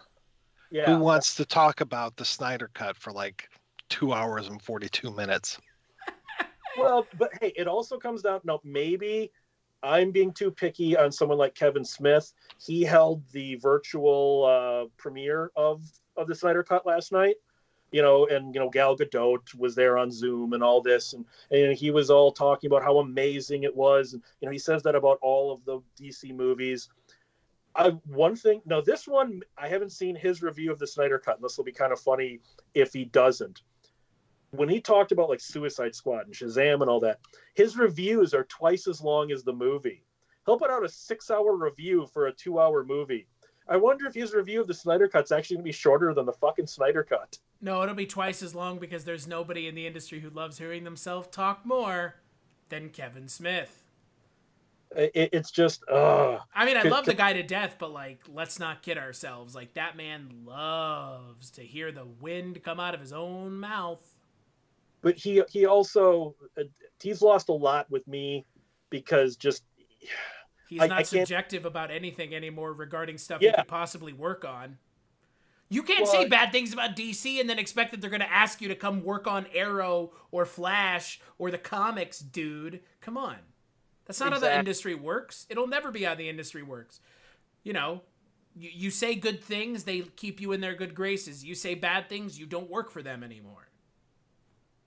Oh, yeah. I mean, anytime I go up for a job, whether it's writing for something or anything like that, all they got to do is look at my Twitter and say, we're not hiring this guy. We're never going to hire this guy. He's badmouthed every single person in our industry. Can I bring up something? And we should think about wrapping because we are getting close to 1 a.m. my time. I was under the impression we were going to talk about this film as long as the runtime of the film. Given that we haven't really talked about the Snyder Cut in its actuality, which is fine because I don't think there's too much to talk about. This podcast could be 8 hours long. I actually had somebody say that we should have been watching it in the background and doing a live commentary on it. I've heard several of those as well. People kept asking, is this a live commentary? I'm like, no, it's not going to be a live commentary. Well, first of all, I don't think Warner Brothers would allow that. We'd get kicked off all of our platforms pretty quick, I think. Well, if we didn't show the video, I think we would be okay, or play the audio. It's true. Okay. But Martian Manhunter shows up. Yep. First off, Snyder, for whatever reason, forgets that he already talked about Manhunter being in the movie. So when he says there's going to be a surprise at the end and people, somebody shows up. And so I guess maybe it was the Joker showing up or maybe it's Deathstroke, but it sounded like it was the Martian Manhunter thing. And so, yeah, he shows up at the end, but he also shows up midway through the movie or in chapter 4, let's say. That was confusing as hell. Why was he doing that with Lois Lane? That made no fucking sense. Yeah. And then after he pretended to be Martha, Martha! Did you say that name? He leaves the apartment, turns into Martian Manhunter, turns into Harry Lennox, who we've seen in these other movies, and I don't think it makes much sense that Harry Lennox has been Martian Manhunter this whole time, but... because he would have been Martian Manhunter in Man of Steel. Right. So and BVS, the entire rest of the movie, and I know this makes me sound like a dumb person, but the entire rest of the movie, I'm just like, well, is that character really that character, or is that Martian Manhunter? Like, I just kept questioning every time there was a character on screen. I'm just like, oh, is that really who that is? It's like you do that in the middle, literally the middle of the movie. You introduce a character that can shapeshift, and I'm just like, well, is that really the character, or is that now John Johns? Who is this? And now we see why they have taken the Skrulls and put them in their own fucking box in Marvel, far away. Because wasn't that the whole thing for the longest time with the Marvel movies, was like, oh my god, in Infinity War, are they setting up that some of the Avengers were actually Skrull the whole time? And it's like, no, you know why they didn't do that? Because you would fucking piss everybody off, even the people who wanted you to do it.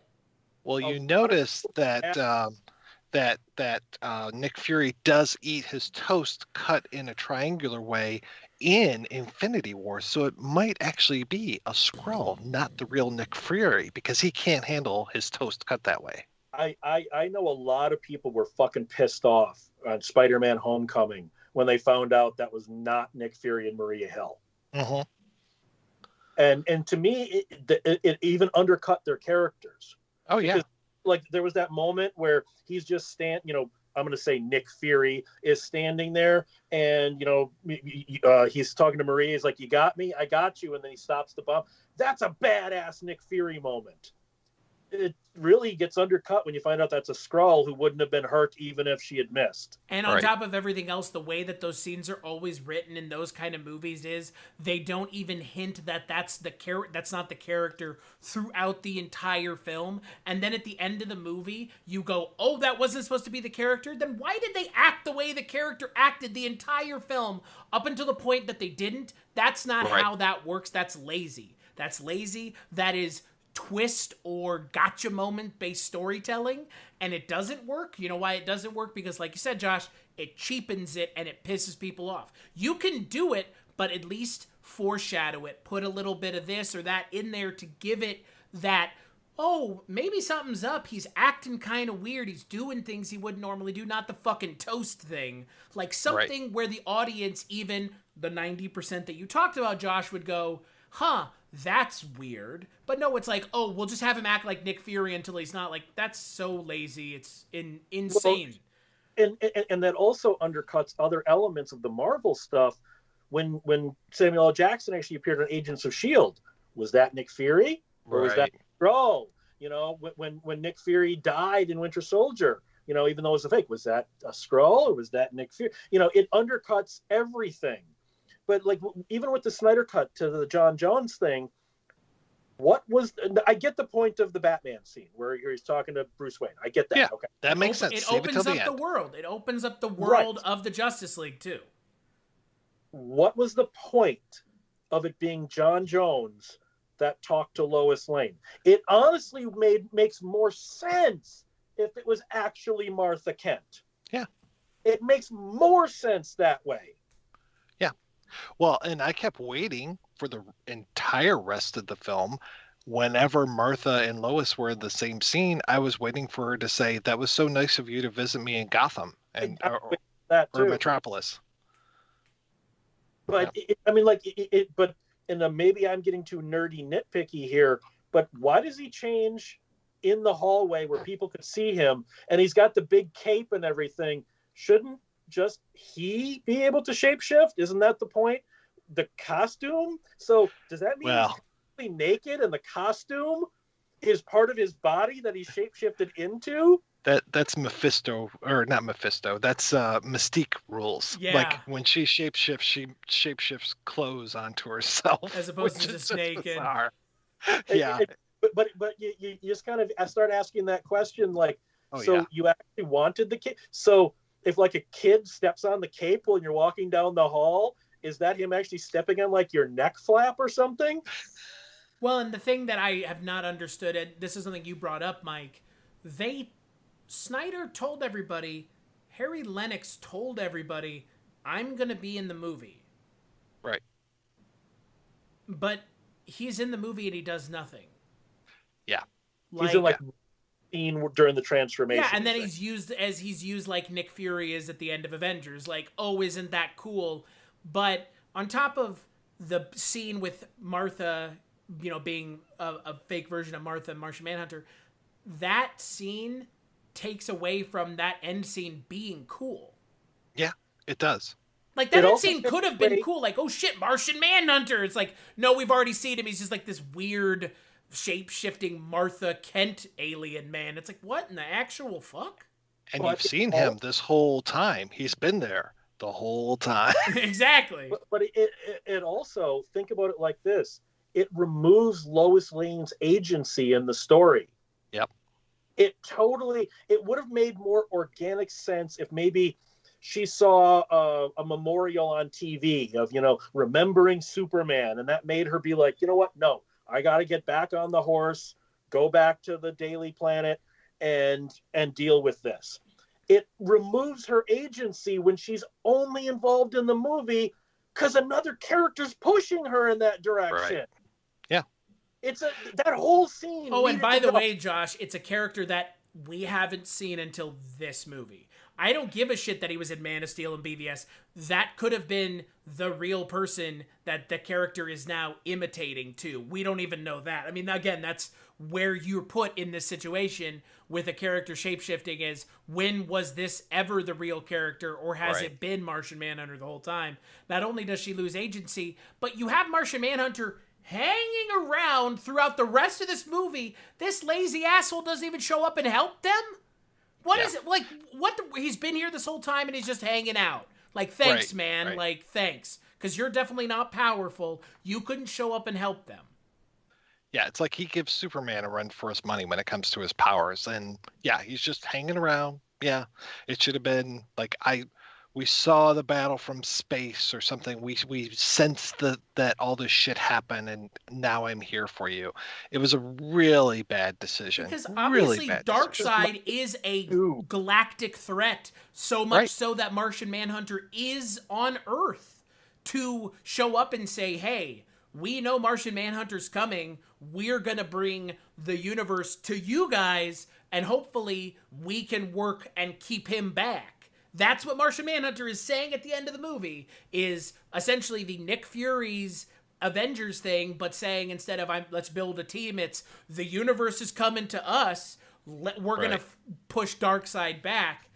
And like, it's like, what the fuck, dude? What? Like, you've been here? What the fucking what? Like, it also, isn't it convenient that Darkseid has been looking across billions of worlds?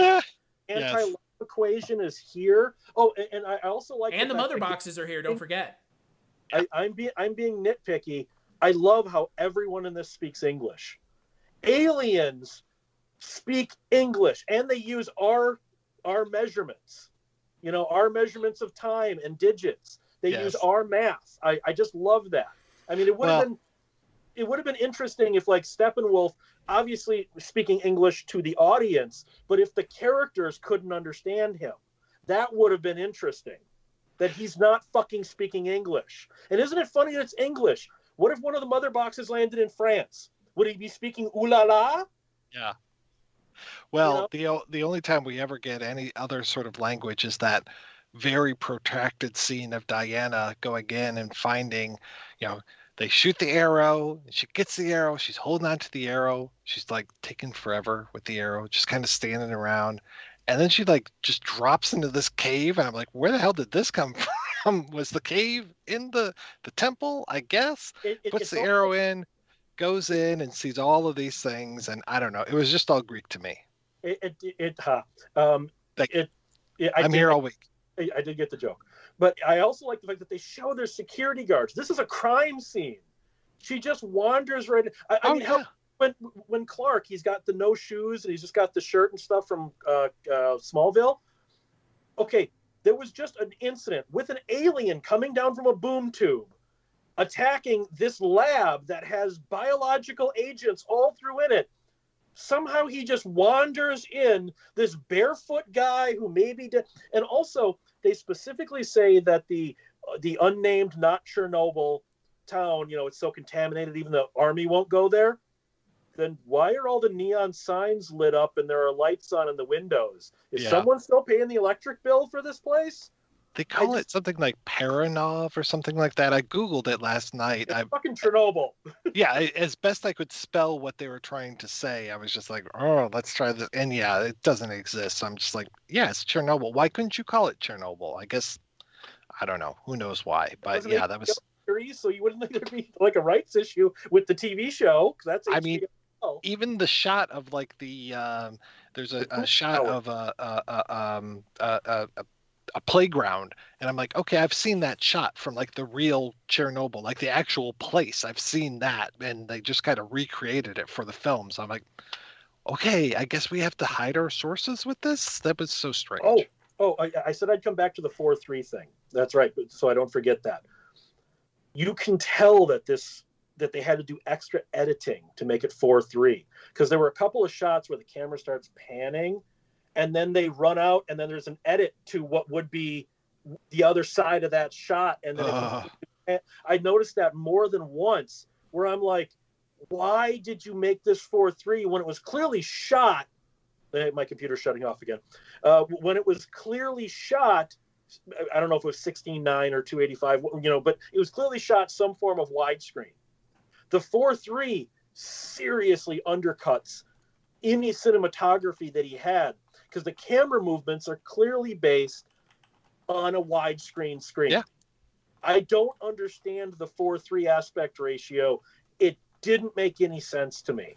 That's because it was supposed to be shot. It was supposed to go to IMAX, right? Yeah, that's what I'm guessing. That's like the only reason. Which, like, I mean, great for IMAX, but not good for home viewing. I mean, I had the ability to watch it downstairs in my home theater, which is a projector and a screen, and it made it better. But if you're watching it on your phone, or you're watching it on your 60, 40, 50-inch TV, it's not great. No, I know that we're in keeping with his creative integrity and his vision, and I appreciate that, and great. Chris Nolan says the same shit, and then someone puts Tenet on a Game Boy Advance cartridge just to spite you. I mean, I get it. Like, I appreciate the whole, it's my creative vision, but, like, it's like that Game of Thrones episode where it was too dark and their response was, well, your TVs don't go bright enough. It's like, no, you shot it dark and you're fucking making excuses. What, are you saying Aliens vs. Predator Requiem wasn't supposed to be an incomprehensible mess? It was shot like a stage play, okay? Well, no, for that one, you can actually tell. If you watch the trailer, it's lit properly. They actually shot that properly, and then Fox artificially darkened it to the point where you can't even tell what the hell is happening. At least the color grading is a lot better in this version. At least it isn't that orange nightmare that happens when they go inside of the hex. Oh, yeah. At the end of the Whedon one, where it's a red filter, it is a fucking nightmare. I waited 3.5 hours just to see if this line was in there, and I was amazed that it's there, but it's an alternate take of the "my man."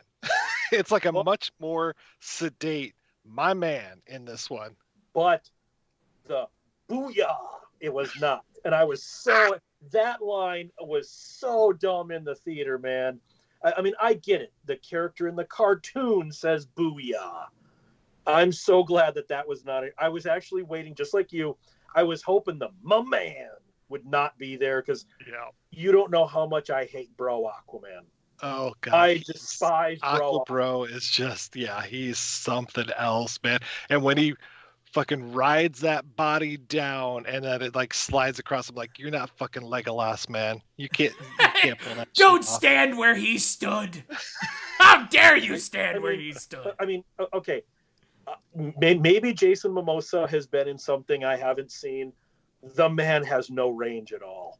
The man is, I mean, he's not Channing Tatum level of a giant block of wood on screen, but Jason Momoa. Oh, come on. Channing Tatum's not that bad. Why don't you go Jai Courtney, Joel Kinnaman, Clint Eastwood's son, Ty Sheridan. Sam Worthington. Those dudes are so interchangeable. If you showed a picture of a different one to 3 different people, they would all tell you that was the same person, and they probably weren't. Jai Courtney surprised the fuck out of me in Suicide Squad when he was one of the best actors in that. I genuinely couldn't believe Jai Courtney gave such an energetic performance in Suicide Squad. Yeah, well, because they were like, just go be Australian on screen, my dude. But that's not how I'm used to seeing Jai Courtney. Yeah, because no one outside of him knows he's fucking Australian. Same people don't know Sam Worthington's Australian either. Well, he also can't act. I barely know he's human. Did you see that fucking movie where he turned into a Martian? No, because it looked terrible. Or no. I think he went to Venus. He turned into a Venusian. Oh my God. And I mean, in Avatar, I thought he was the Avatar because he was just somebody being. I did see that movie. It was so bad that I blocked it out until you just brought it up. For some reason, my girlfriend likes it. I found the DVD or the Blu-ray at her place, and I asked her why, and she goes, "You made me watch Mandy. You don't get to judge." Well, she's not wrong. Much. She's not wrong about Mandy.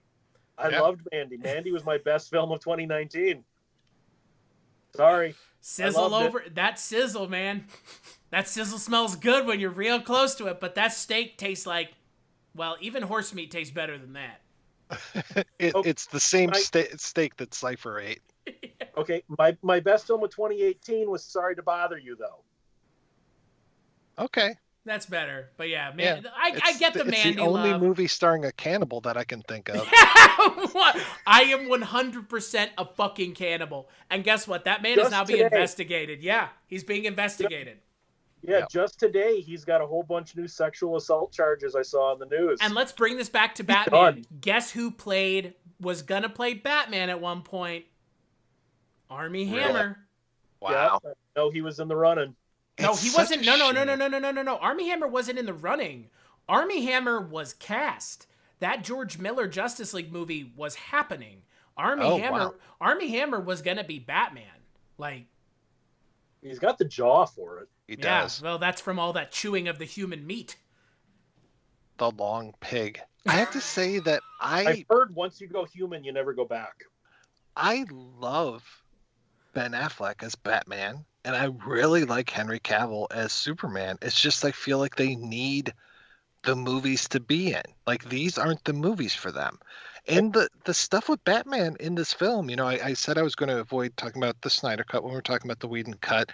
When in this version, when they keep him away from being in the cape and cowl for the longest time, and then he shows up when Commissioner Gordon turns on the bat signal, I was in for it. I was just like, yeah, that's right. He looks really good as this Batman, and I really like him.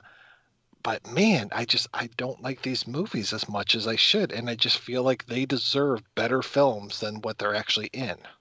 I'm going to argue with you a little bit on the Ben Affleck thing. Not a lot. I think I didn't like him as Batman. I thought he was great as Bruce Wayne. I didn't buy him as Batman, but I really did as Bruce Wayne. Whereas I'm the exact opposite on Henry Cavill. I bought him 100% as Superman, but not as Clark Kent. Oh, yeah, exactly. No, I said the exact same thing about him and Clark Kent, and I totally agree. I just think that that's because there's not two characters with Superman. Right. Well, and it feels like those movies are filled with so much other shit. It's like they just don't even have room to breathe. Like Batman versus Superman, rewatching that the other night, I was like, wow, this isn't as bad as I remembered it being. Yes, the Martha stuff is still just such a kick right in the taint, but the idea of him and Alfred working together, I was like, wow, I just want a movie of this. Just give me a movie of Batman, please. Just take away the versus Superman stuff, take away the god awful Lex Luthor, but that's what let's focus on that. Mike, but you got Jesse Eisenberg as Lex Joker. Oh God, that was so bad. Okay, at one point I know in Batman versus Superman, Joker was also a villain in it. I am convinced, even though I have no evidence besides what's on the screen, that they just took all the Joker part and the Lex Luthor part and put them together, because you cannot convince me he's not playing Lex Joker. Oh, yeah. I mean, it's basically, what was that, the second Howling movie? You know, your sister's a vampire or your sister's a werewolf? Your sister's a werewolf. Yeah. I'm the one who said, I'm convinced that was a vampire script, and they did Microsoft Word Replace or whatever the 80s version of that would be, just changed it to werewolf, because you got werewolves in Transylvania. They can only be killed with a stake to the heart. They are allergic to garlic. They can't come out during the day. It's like, this is a vampire movie, you fucking asshole. Exactly. Stop trying to tell me this is a werewolf film. Yeah, and it felt very much like that. Well, we're going to do a find and replace. We're going to find all of those instances of whatever we want to call the Joker in his human form, and we're just going to replace that with Lex Luthor. Okay, yeah. I mean, the father beating him up, all that kind of bad childhood boohoo kind of shit. It's just like, this sounds very Joker-esque to me. Yeah, and I didn't need Joker showing up at the end of this movie. I didn't need this epilogue. I didn't need all of this extra stuff. I didn't need Amber Heard still getting rolled. Okay. Okay, just today, we're not going to get into it, but Richard Stanley is being canceled for of physical abuse, and we know what happened with Armie Hammer and some of these other people. How the fuck is Amber Heard still get roles when she's the goddamn abuser? I don't get it. Well, And hold she's on. so Even if she's bad. not the sole abuser, they were abusive together, and there's a disparity in the reaction. Right. I'm not going to give Depp a pass either, because I don't think he's any more able to control his worst faculties any more than she is. But the response to him is disparate to what it is for her, because she's going to be an Aquaman too. Johnny Depp is no longer going to be in the Harry Potter franchise anymore. Albeit, I'm not going to complain about who replaced him. Mads Mikkelsen is fucking amazing. Give me more Mads Mikkelsen until the end of time. But it is a disparity in the punishment, because Amber Heard should not be working any more than Johnny Depp should. Period. End of story. Well, she's just a bad actress too. Well, but that makes it worse. I've only liked her in one role I've seen her in, and that was Drive Angry. I thought she was quite good in Drive Angry. She didn't have to do a lot of heavy lifting because that was Nicolas Cage doing all that. Oh, yeah. But she was not bad in that. I've not seen her in anything else where I thought she gave a good performance. She's in the final John Carpenter film. She essentially, everybody always makes the joke about her ending John Carpenter's film career. You fucking talk about The Ward? Yeah. That movie doesn't even count as a John Carpenter film. She, I don't even remember her in Drive Angry. I mostly remember Fichtner in that movie because it was a Fichtner Cage film for me. Fichtner almost stole that fucking movie from Cage, man. Yeah. Fichtner was fucking great in that. He was great. That is one of his key roles for me. I love him in that. But Amber Heard is not good. No, nor are her wigs. Oh my God. Neither is Willem Dafoe's wig. Come on now. Oh, Willem Dafoe looking like he came off of the elf central casting in Lord of the Rings. My Lord, man.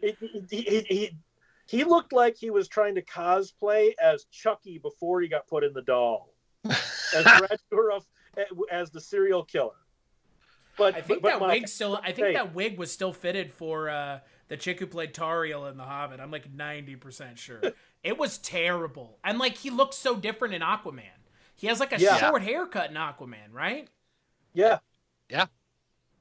But Mike, about Fichtner, you name me one thing Fichtner's not good in.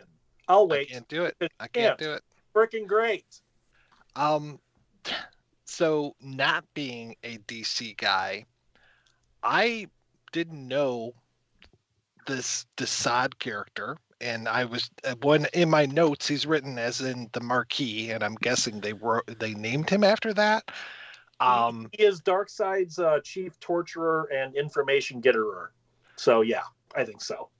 And I never knew that it was actually pronounced Darkseid. I thought it was Darkseid. So I always thought it was like West Side kind of thing. At least you didn't say Darkseid. There are so many people online that call him Darkseid, and it's like, okay, first of all, you're an idiot if you think that spells Darkseid. But also, just go watch Super Friends. He's called Darkseid on that. He's not called Darkseid. Stop saying that. And before everyone gets their panties in a bunch, Darkseid existed before Thanos. So all the assholes that want to complain, that's a source material thing. That's not our fault. That's not our problem. That's who copied who first. Yeah, they copied him first in the comics, and then they're copying him second in the movie. That's fine. I like that Darkseid was in this movie.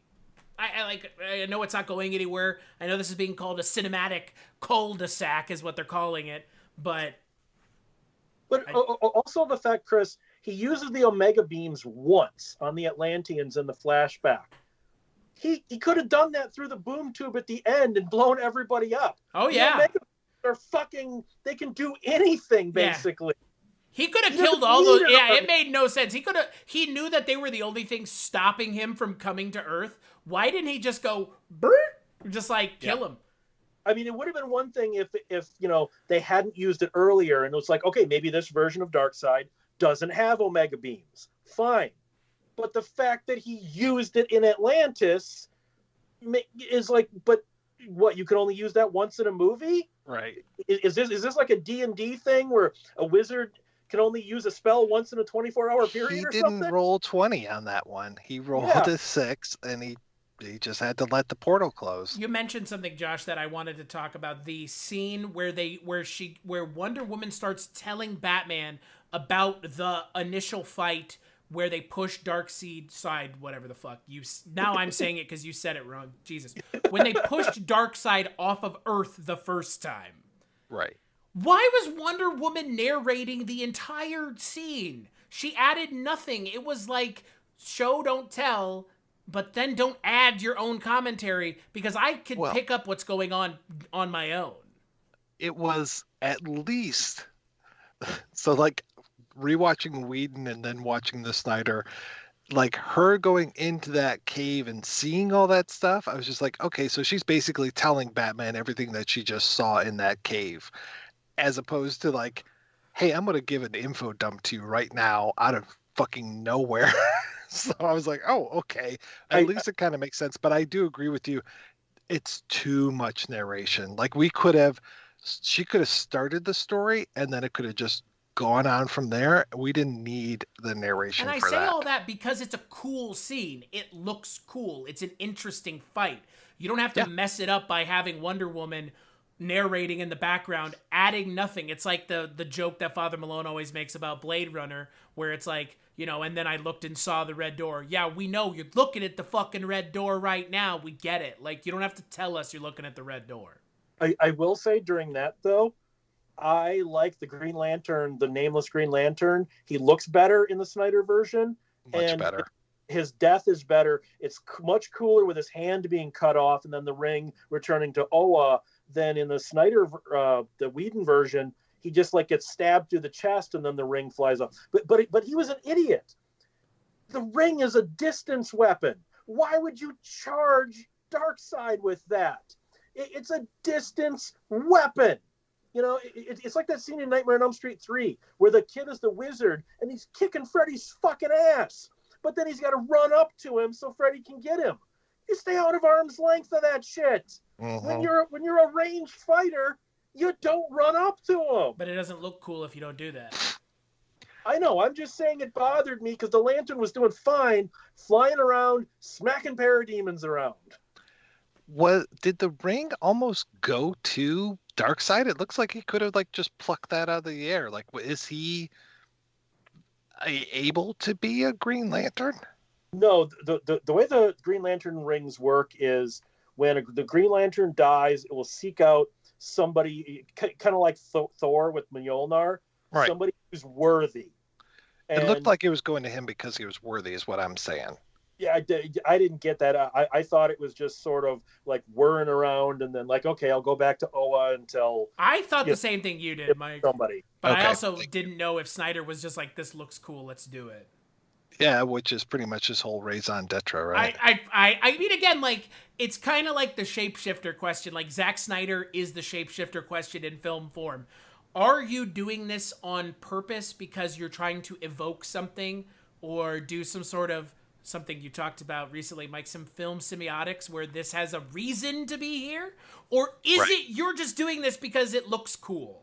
And then assholes like us are going to ascribe meaning to it when it had no meaning after the fact. And then bigger assholes will ascribe lofty meanings to it. And then you'll go, oh yeah, that's what I meant. And it's like, yeah, I guess. Or someone just did the legwork for you and you happened upon it and said, yeah, I agree. Yeah, we can just pop right over to YouTube and watch the Screen Rant reaction to...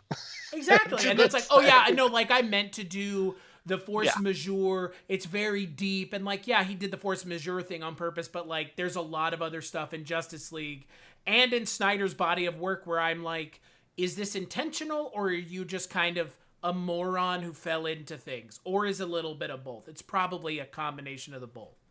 I'm actually dreading all of the Screen Rants and all this.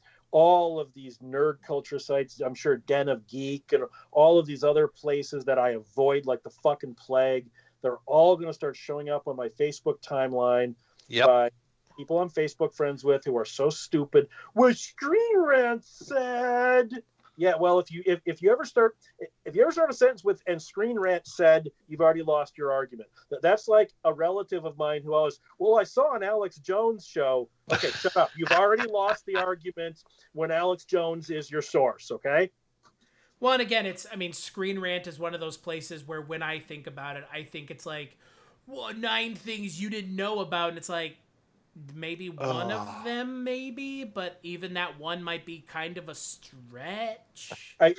The thing I always love about those is it all comes from the commentary track.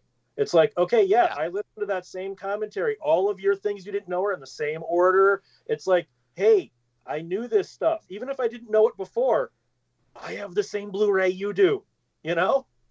Yeah, what I really like are the ones where you get like the more independent producers doing things like that, and then you'll see them go, "Hey, Screen Rant just ripped off my video of 10 things you didn't know about the Invisible Man, and I can prove that I did that because I made this mistake and they made the exact same mistake or whatever." It's like, okay, great. Those channels never get taken down for that shit. No. It's like there's a YouTuber named Minty Comic Arts. He steals from everybody. He's stolen from Cecil on Good Bad Flicks, who I know you've had on the show. You know, he's one of my co-hosts. He's stolen from a lot of people that are like, well, I did this big in-depth 30-minute video on, some movie. A week later, Minty does the same thing using the same footage and everything's in the same order. And he's got like double the subs. And it's like, fuck you. Chris, when you have this up on your channel tomorrow, I'm hoping that you'll do like a really deceptive thumbnail for it, where it'll be like a picture from Justice League outlined in yellow with like a circle here and a big arrow pointing to something that never actually comes up. What I'm going to do is I'm actually going to have Josh, it's going to be a screenshot of Josh flipping off the camera, and it's just going to have him going, the text is saying, "Why is this man so angry at Justice League? Click here and find out." 13,000 things. I know, like, it will totally work. It will totally work. It work because I'm a very angry guy when it comes to movies, and I'm just really angry about how bad most pop culture is. Well, that's my shtick, if you will. Well, but look, ultimately at the end of the day, when you look at something like this, the reason that I watched Justice League is, Snyder Cut is going to be different from the people who wanted to see it and were sitting on the internet and asking for it and championing it and going out of their way to buy banners flying through the air at Comic-Con and stinking up, like Mike said, Twitter feeds for 4 years about how they want the Snyder Cut to come out. You know what the real question is now? This is the question, and this is the question that Heath Ledger poses in The Dark Knight. Now that the dog has caught the car, what does the dog do? Where do these assholes put their time and effort now that the Snyder Cut's come out? Are they just going to talk about the Snyder Cut until they're blue in the face? Well, no, they're going to become red letter media, and they're going to wait for them to make a way too long video that's not even remotely funny about the Snyder Cut. Whoa! I like red. Letter. I like red letter media too. God damn, that was a that I looked at Mike. Mike looked at me. We looked through each other's souls and realized that once that I get it though. I get it. You're not the first person I've heard. You're not the last person I've heard, and you probably have some very on point criticism, but you're also 100% right that now the cottage industry is people breaking down the movies. Right. Because before it was getting the movie made or released, and now the cottage industry is breaking the movie down, extolling the wisdom and wonder of Zack Snyder, and opining Justice League 2 coming out, because at this point, Justice League 2 is going to come out. It's too late. It's happening. Too bad. We're fucked. Right. Or do they turn their attention now to the Ayer cut of Suicide Squad, and they're just like, this is the next hill to climb? No. I'm going to probably that. I'm not changing the subject. I'm going to single out Red Letter Media, but they're not the only people that do this. Okay. A lot of the people who are going to be overanalyzing the Snyder Cut are people who I think don't like film. Like whenever I watch a Red Letter Media review or something, these people don't enjoy film. They don't get enjoyment out of watching film. Now, people can say that about me because I hate so much, but that's because I love film. I want it to be better. And I think when you have all these people that are going to be analyzing the Snyder Cut, these are people who don't actually like film. They just want to be right about their opinions on this film. That's where I think Red Letter Media is going to come in, because those people are utterly joyless. When you see them talk about a movie, I actually think they hate movies when I see them. And I think not only are they going to have to do a Snyder Cut, but you're going to see Screen Rant and you're going to see Watch Mojo and all this nonsense. These are people who don't like film. And I think that's going to be more of what you see. Maybe I'm wrong.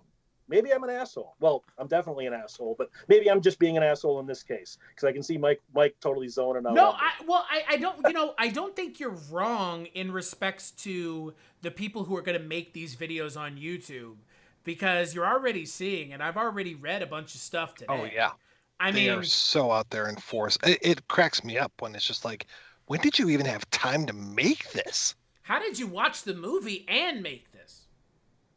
I saw some reviews coming out less than 4 hours after the Snyder Cut dropped. So I'm like, right, you had to have watched this at double speed or something. It's sort of the same way.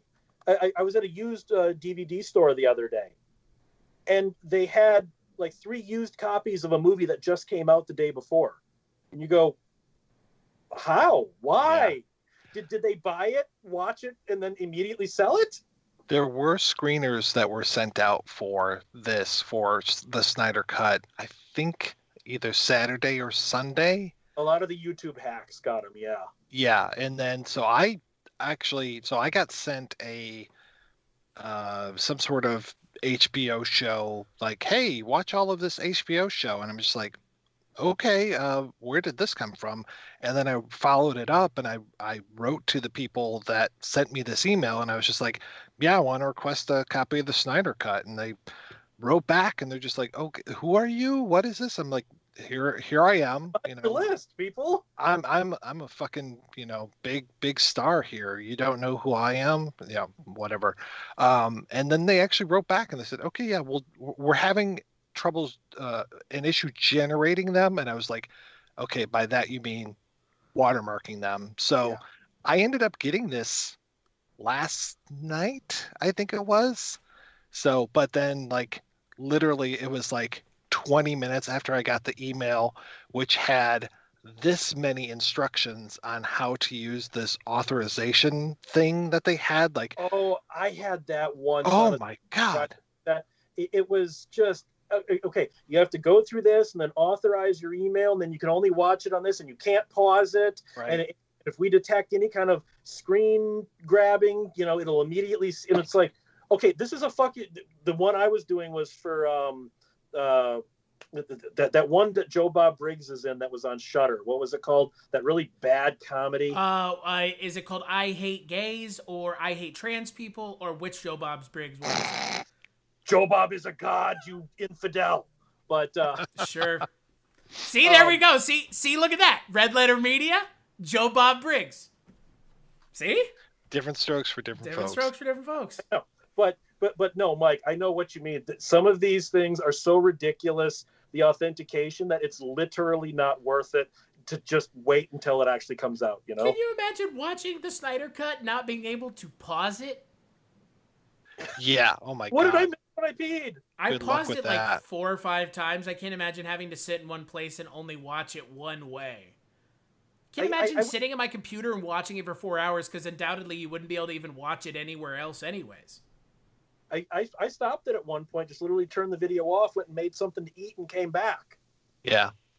Well, so regardless, I got this thing, did all this, and then 20 minutes later I saw that there was a bootleg out there already. So I'm just like, okay, so I'll download that, and the bootleg had the introduction that you were talking about with Snyder. So I'm just like, okay, well, this actually has a little bit more to it than the one that you were sending out. And then I think I ended up watching the the one through the screener company, and yeah, I was jumping through hoops. I had to have a phone and do all this kind of stuff, and then I noticed, yeah, through the whole fucking thing, it said like Mike White, here's your IP address, all this stuff all across the screen. I'm just like, okay, great.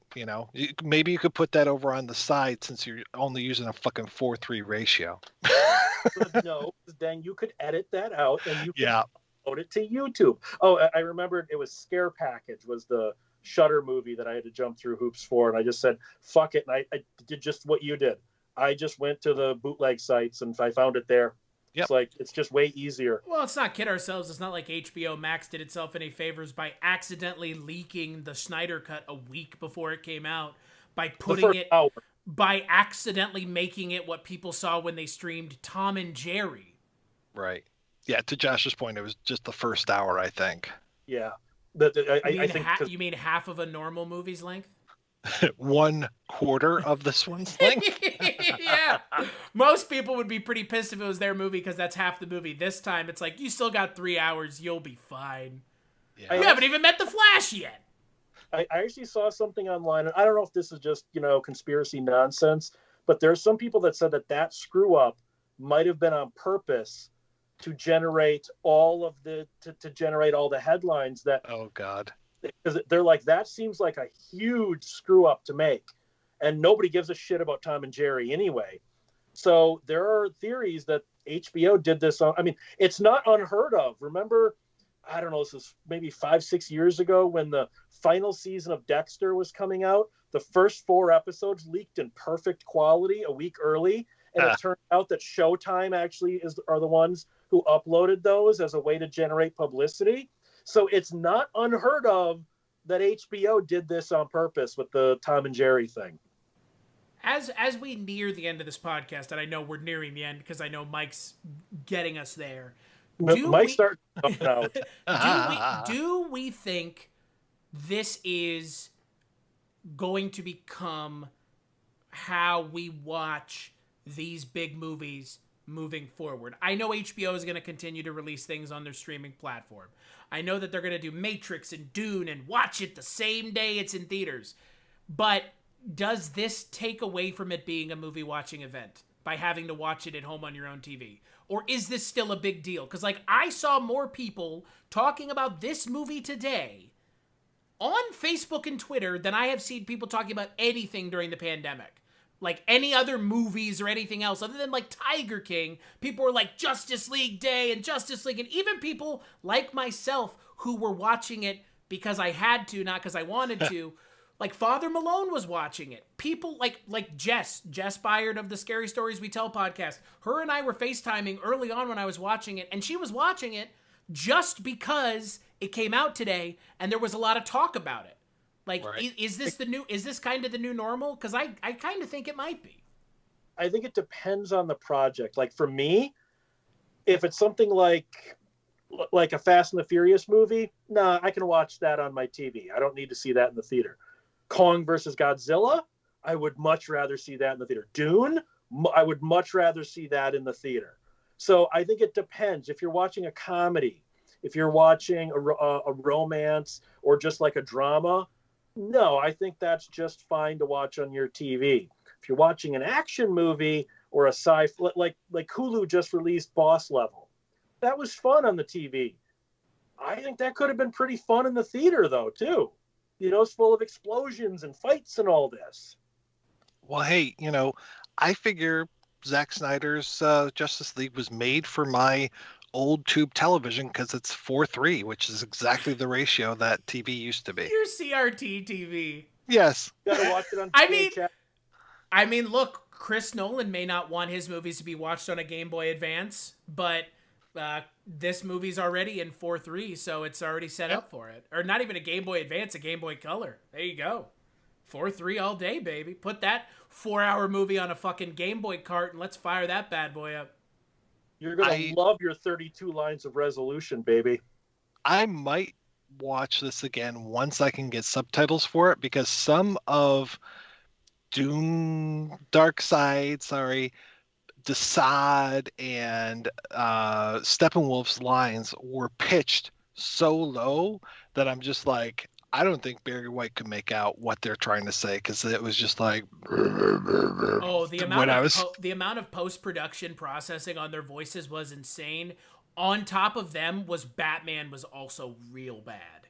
Ben Affleck Yeah. as Batman, his Batman voice, like Chris Bale doing the "Where is she?" Like everybody laughs at that, it's funny, but at the same time, that is Chris Bale's voice. In this Yeah. movie, it's Ben Affleck doing his voice and then them throwing it through a couple filters on Audacity or Pro Tools and going, "Yeah, this is good enough." I always fuck up this guy's name, Karn Hines, who does Steppenwolf's voice. It was like watching it last night and then watching it today. I was like, wow, you took that like almost a full octave lower. Yeah. But he also didn't say mother constantly. Oh yeah, I noticed they cut that out. A lot of that, because he kind of mother, lovely mother, I'm coming for you, mother, or whatever it was. Yeah, they cut out a lot of his generic villain lines. Because I noticed, I watching like the Honest trailer or pitch meeting for Justice League, just how awful his limited dialogue was. I noticed that they really chopped that up quite a bit and gave him some new lines. And So what's unfortunate is that Ciarán Hinds is a great actor. Like, Yeah. Oh, yeah. I love him in everything I've seen him in, and you could have cast anybody as that villain. And like that is something that is the same from Snyder Cut to Whedon Cut. He's a little bit more interesting in the Snyder Cut. He's given a backstory, which I don't think does much because he's still an uninteresting villain design. He's kind of a gray mess. He's kind of just a blob in a suit. So he's not an interesting character. They tried to give him an interesting backstory, but I think I just don't find the villains in this movie aren't compelling. And No. even having Darkseid is cool, but like he literally doesn't do anything. well, But come on, I mean, you're telling me during that final fight with Steppenwolf, you didn't feel a quick time event was about to happen, and you had to hit X? That's yeah, fair. I was really looking for like the fatality move. I just kept hitting, and I was just like, Brandon, smash the keys. There's got to be fatality in here. There was. She cut his like ear thing off. Yeah. Well, and and then she but- fucking cut his head off. Yeah. Well, but she did the ear thing first. Right. Which I was like, oh yeah, I guess that's part of your head now. I thought it was a helmet before. I have to say, the anti-life equation. It sounds really fucking stupid just to say those three words together, but Dude, it's like it's so cool in the comic book. I know what Thanos is about. I know what Thanos wants to do by cutting the population in half, and he's got what he feels are really good reasons for that. I don't understand Darkseid's motivation. I don't understand the anti-life equation because to me anti-life is death. So I just and I know they explain it a little bit as far as like roasting the world and turning everybody into parademons, but I just don't get his motivation. I don't get where he's coming Jack from. Kirby was a Jewish comic book creator, and Darkseid is a fascist character in the mold of fascist leaders that Jack Kirby was seeing around the time he created the character. And so the anti-life equation isn't death as much as you not having the ability to make decisions for yourself. You're controlled by him. So the lack of life is the lack of your own ability to make your own decisions. It's your lack of free will is anti-life, because without the ability of free will, you have no life. So he just wants to control everybody. And by the way, that Thanos storyline in the movie is vastly different from the one that they go with in the comic books, obviously. Oh yeah. Yeah. Oh yeah. No. But I it know works. he I wants think to actually express, it works like, perfect. death. Yeah, it works Yeah. perfectly in the movies because they knew they had to simplify it for the movies. I think it's a little weird that they decided to go straight up anti-life equation in this movie because boy, that is not beginner level DC stuff. That is weird stuff. Also, whenever they said anti-life equation, I started saying they're birthing the Colmater, and you guys have no idea what I'm referencing, do you? Nope. 1990, Abraxas, Guardian of the Universe. Jesse Ventura is trying to stop Sven Ole Thorson from getting the anti-life equation, which they call the Colmater. Come on, it's a deep cut, Mike. Deep cut. I thought you liked Abraxas, Mike. I like the We Hate Movies episode on Abraxas quite a bit, but that's as close as I've ever come to it. I used to have a bobblehead of Jesse Ventura as governor on my desk somewhere. I don't anymore. It's unfortunate. I think the lizard people probably took it. I think in the movie they say it was probably Secundus. Yeah. I think they say the coal mater like 40 times in this, which is the anti-life. So that's all I could think of was, is that a fucking Abraxas reference? And I know it's from the comics, but I immediately went to Abraxas, Guardian of the Universe, because that's how my brain works. But to the point I was making earlier, Mike, like, it's wild to me that it took Marvel damn near 25 movies to get to the point where they felt comfortable introducing the weirder aspects of their lore into the mainstream outlet that so many people are enjoying their media through. It took Marvel 20 movies, and DC's like 4 movies in, anti-life, mother boxes, fuck it. And it's like, whoa, guys, this is a lot. And I guess the assumption is if you're watching the Snyder Cut, you're a deep cut fan and you know all the things. Well, I thought it was very smart that the whole idea of like the Tesseract and having the Tesseract in there pretty early, all the way back to Captain America, the First Avenger. And we don't necessarily know that the Tesseract is an Infinity Stone. Right. And just the idea of like, oh, well, that red goo in the second Thor movie, which I try to forget. Oh, that was an Infinity Stone as well. It was like, okay, so they were, it was like you're saying, they're giving us baby steps and they're really kind of taking us through it. And then it's just like, oh, remember that thing and that thing and that thing. And I know some people complained, which I found absolutely bizarre when they were trying to watch Infinity War and Endgame of, well, I have to watch all these movies before this, I can see this. And it's like, not really. Like, I can give you a primer and just say, like, here's 5 movies that you should watch. But, some people just have these knee-jerk reactions where it's like, oh, fuck that. I'm not watching 25 movies before I get to this one. Have you ever contemplated you might actually want to watch those 25 movies after you started watching them? Like, it's not a chore to watch the Marvel movies? Right. Exactly. Yeah. It's not like I'm sitting there dreading it, going like I was last night going, fuck, I got to watch Justice League again. But Mike, this will be the last thing before we all actually wrap up. That's the thing some people were saying they loved about the DC movies versus the Marvel movies. It took Marvel 25 movies to get it. It only took us 4. It moves. I mean, I've heard this from the Snyder cultists. It moves so fast. You don't have to watch all of these other movies, and it's more. The training wheels are off, bro.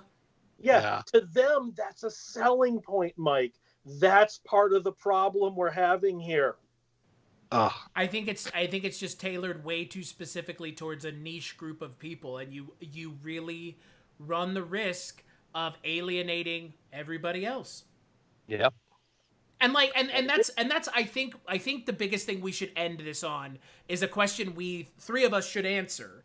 Do we think this is the end of this with the Snyder Cut? Do we, a year from now, are we going to be talking about how the Snyder Cut came and went? It was a weird little thing that happened. We all had a good time talking about it, and that's it. Or do you guys, and we'll start with Josh and then Mike, and then we'll come to me. Do you genuinely think this is it? Or do you think this will be wildly successful enough to have Warner Brothers, AT&T, the fuckers over there, making the decisions up in the office room with the big windows where the people can throw themselves out of once they make a bad decision, Simpsons style? Are they going to look at this, if it's successful, and go, here's more money, Zack Snyder, do with it as you will? I think Hollywood always takes the wrong lesson from a success. And so while the rational part of me says this is it was meant to be just, like you said, a cul-de-sac. And that's not me saying that, that's them. Well, okay, I heard you say. Sure, yeah, but no, like, my point is, like, that is the signaling that DC, Warner Brothers, everybody but Snyder was saying, this is a creative cul-de-sac where it could have gone, blah, blah, blah, blah, blah, all that kind of bullshit of, like, non-committal bullshit. Well, I'm saying, okay, with that, I think if this is as successful as I think it's going to be, Warner Brothers probably doesn't want to. AT&T has already overruled them once. I think AT&T just sees dollar signs, so I do think a year from now, Justice League 2 might be in pre-production for all we know. Yeah, I don't see them rebooting the whole DCEU. I mean, there are other movies. You talked about Flash, Aquaman 2, yeah, Flash, Shazam, Shazam 2, Black Adam. That's Black what it was. Adam, Black Adam. So they're not going to reboot Green the Lantern DCEU. TV show, Suicide Squad TV show. So they're not going to leave all that money on the table of Superman, Batman, Wonder Woman. They're going to say, yeah, like, I don't have Ben Affleck. I guess is done. He keeps vacillating whether he's going to come back or not. Henry Cavill, I don't know, but regardless, they're going to still keep making stuff. There is already a new Superman show out there. They're going to keep making stuff, and I would not be surprised if they came back and said, yeah, let's go ahead and do Justice League 2 and do all this stuff. Maybe they'll take a lesson from Marvel and they'll start doing these other movies and have all this other stuff to build upon when they come back to Justice League 2. Or maybe they'll just say, oh, fuck it. We did it before. Let's do it again. Let's just make Justice League 2 and continue on with this dark side stuff. We've already got all this shit going with the dream sequence with Batman. We've got Martian Manhunter. We'll introduce Green Lanterns to this new thing, and off we go. So, and Robert Pattinson as Batman. Yeah, sure, why not? And because, I mean, he's now. So. Yeah, exactly. Well, but here's the thing. DC's already given itself a trapdoor by saying that's Elseworld stuff. There's many multiverses, yada, yada, yada. Even Joker said it in DC. The way I answer this question is to apply a different fan base and a different fandom to, and their expectations to this one. I am a fan of wrestling. I love professional wrestling. Roast me for it. I don't give a shit. In wrestling, there's a term that gets thrown around a lot. Never say never. Zack Snyder said this was never going to happen. Warner Brothers said this was never going to happen. Mike, you've said it. Josh, you've said it. I've said it. We've all said it. Industry insiders said this movie didn't exist, yet we're looking at it. Sure, it didn't exist the way that they claimed it was going to in 2017, but a movie still came out. It's still called the Snyder Cut. It still has the same actors in it. It has more actors in it. It has more stuff in it. Like you said, Josh, like you said, Mike, they'd be stupid to leave the money on the table. And I really believe never say never. I have seen things happen recently that make me wonder why I thought they weren't I never thought we'd see another season of something. You already mentioned, Josh. I never thought we'd see another season of Dexter. I thought that shit was dead and buried like the garbage it was. And yet, Dexter is coming back. And it's coming back with the folks who wanted it to come back, the people who were motivated to make it come back, the people who wanted the show to be successful in those first 5 seasons, 4 seasons before Clyde Phillips left. He's back. I bet they bring more people back. They have Michael C. Hall back.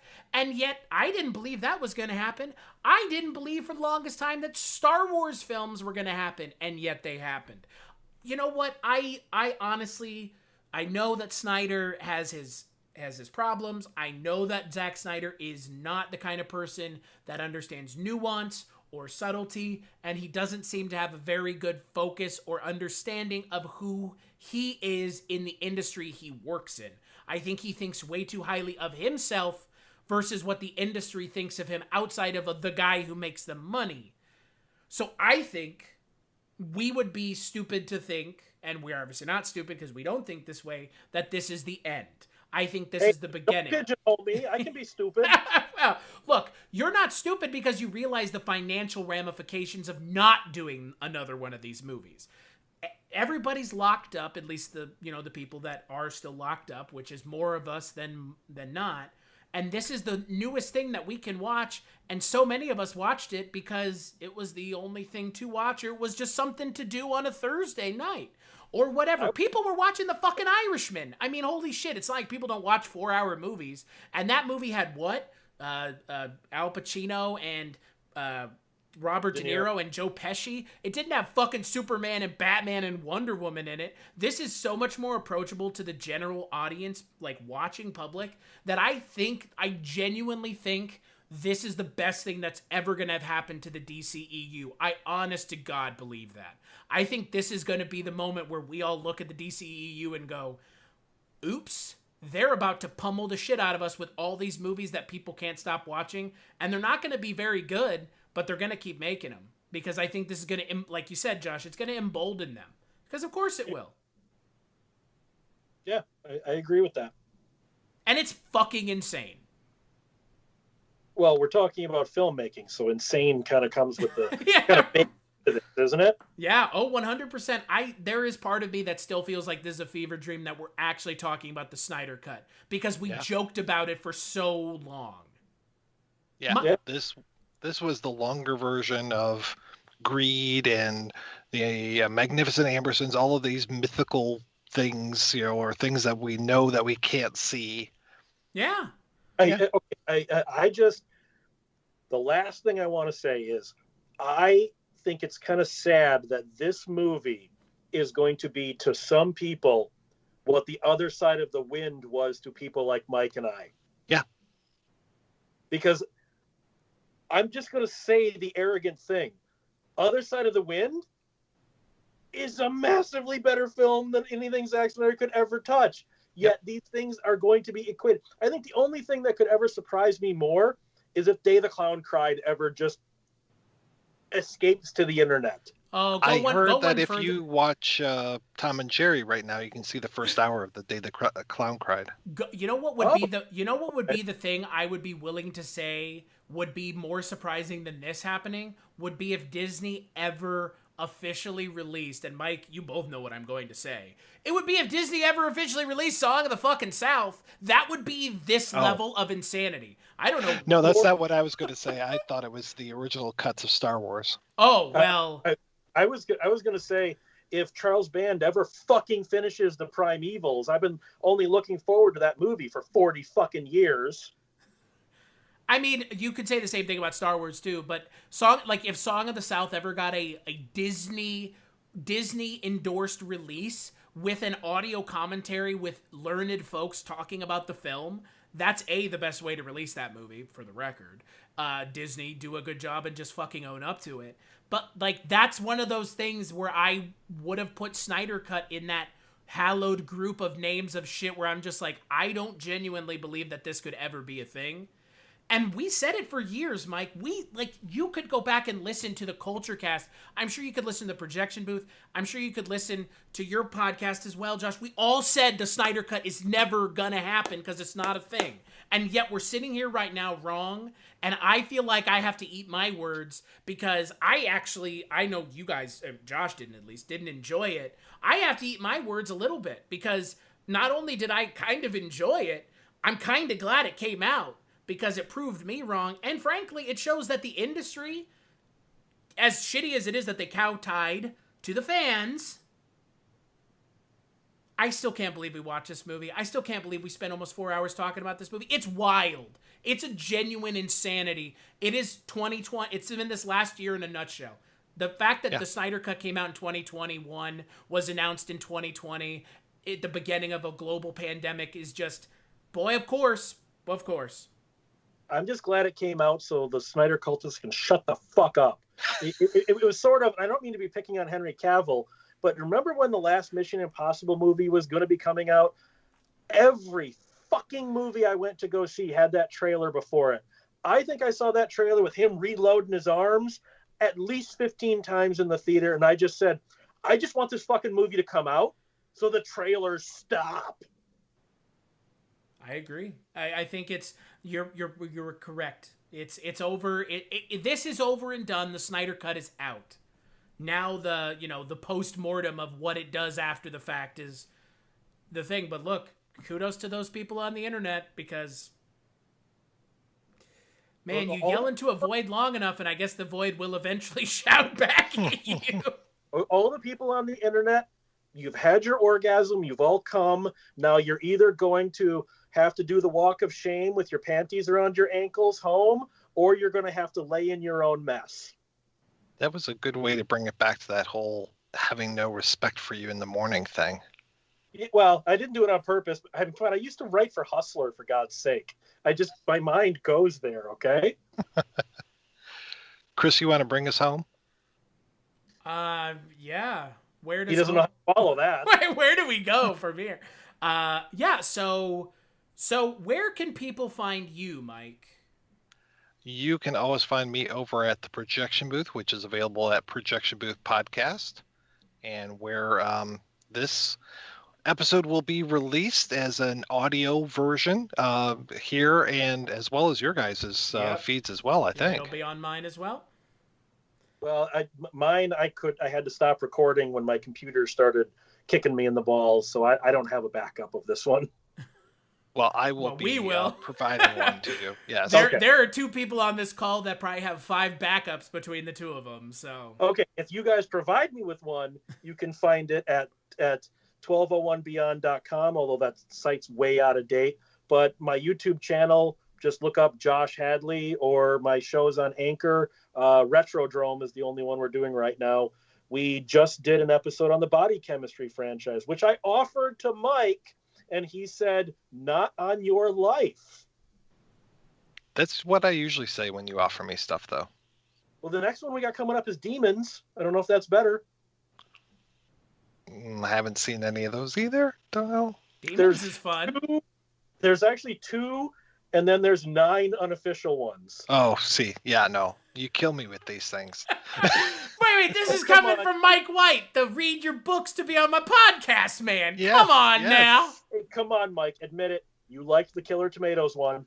On top of the work that I'm already doing to do, that's fair. 13 movies with Josh? I can't do it. I gotta make a call somewhere. That's true. And yes, I did like the Killer Tomatoes series. And see, but see, I'm doing all that. Plus, I'm writing an article for a couple of magazines, and I'm researching an article for Horror Hound that is just like, plus I'm going to school full time. See, people think I'm nuts, but I try to take after Josh. And as for me, you can find me on Twitter at Christmas Claus. You can find me on the Culture Cast. That's my main podcast. You'll be able to find this podcast there. I don't know when, but sometime in the near future. I'm not going to set a date on it because I don't want to make somebody sweat. So let's not do that. Thank you. You're welcome. But if you were listening to us here live, first off, I speak for the 3 of us in saying thank you for joining us. I don't know if this will become a regular thing. It might be, it might not be. You'll know when we know, and by when we know, we'll let you know. So then you'll know. But we don't know if we're going to do this again. So thank you for joining us, for sticking with us for, god damn, almost 4 hours. I was trying to get us to be the runtime of the movie just to prove a point that we can be just as entertaining as the movie could. And I think we were. But see, now I've proved myself to be a hypocrite, because I bitch about shows that just go on, and live streams that go on for 4 hours. So I'm a hypocrite. But hey, nothing wrong with that. I was on Mike White's Conan episode. That was what, 7.5 hours, Mike? And that was the episode. That was the episode that came out around the same time that I first ever talked to Mike. Was the Conan, because I remember looking at it and going, and this is the perfect way to end this podcast. I looked at it and said, who in God's name would listen to a 4.5 or a 7-hour podcast about Conan? Just like who would listen to a 4-hour podcast about Justice League? Well, you did, folks. And there you go. And the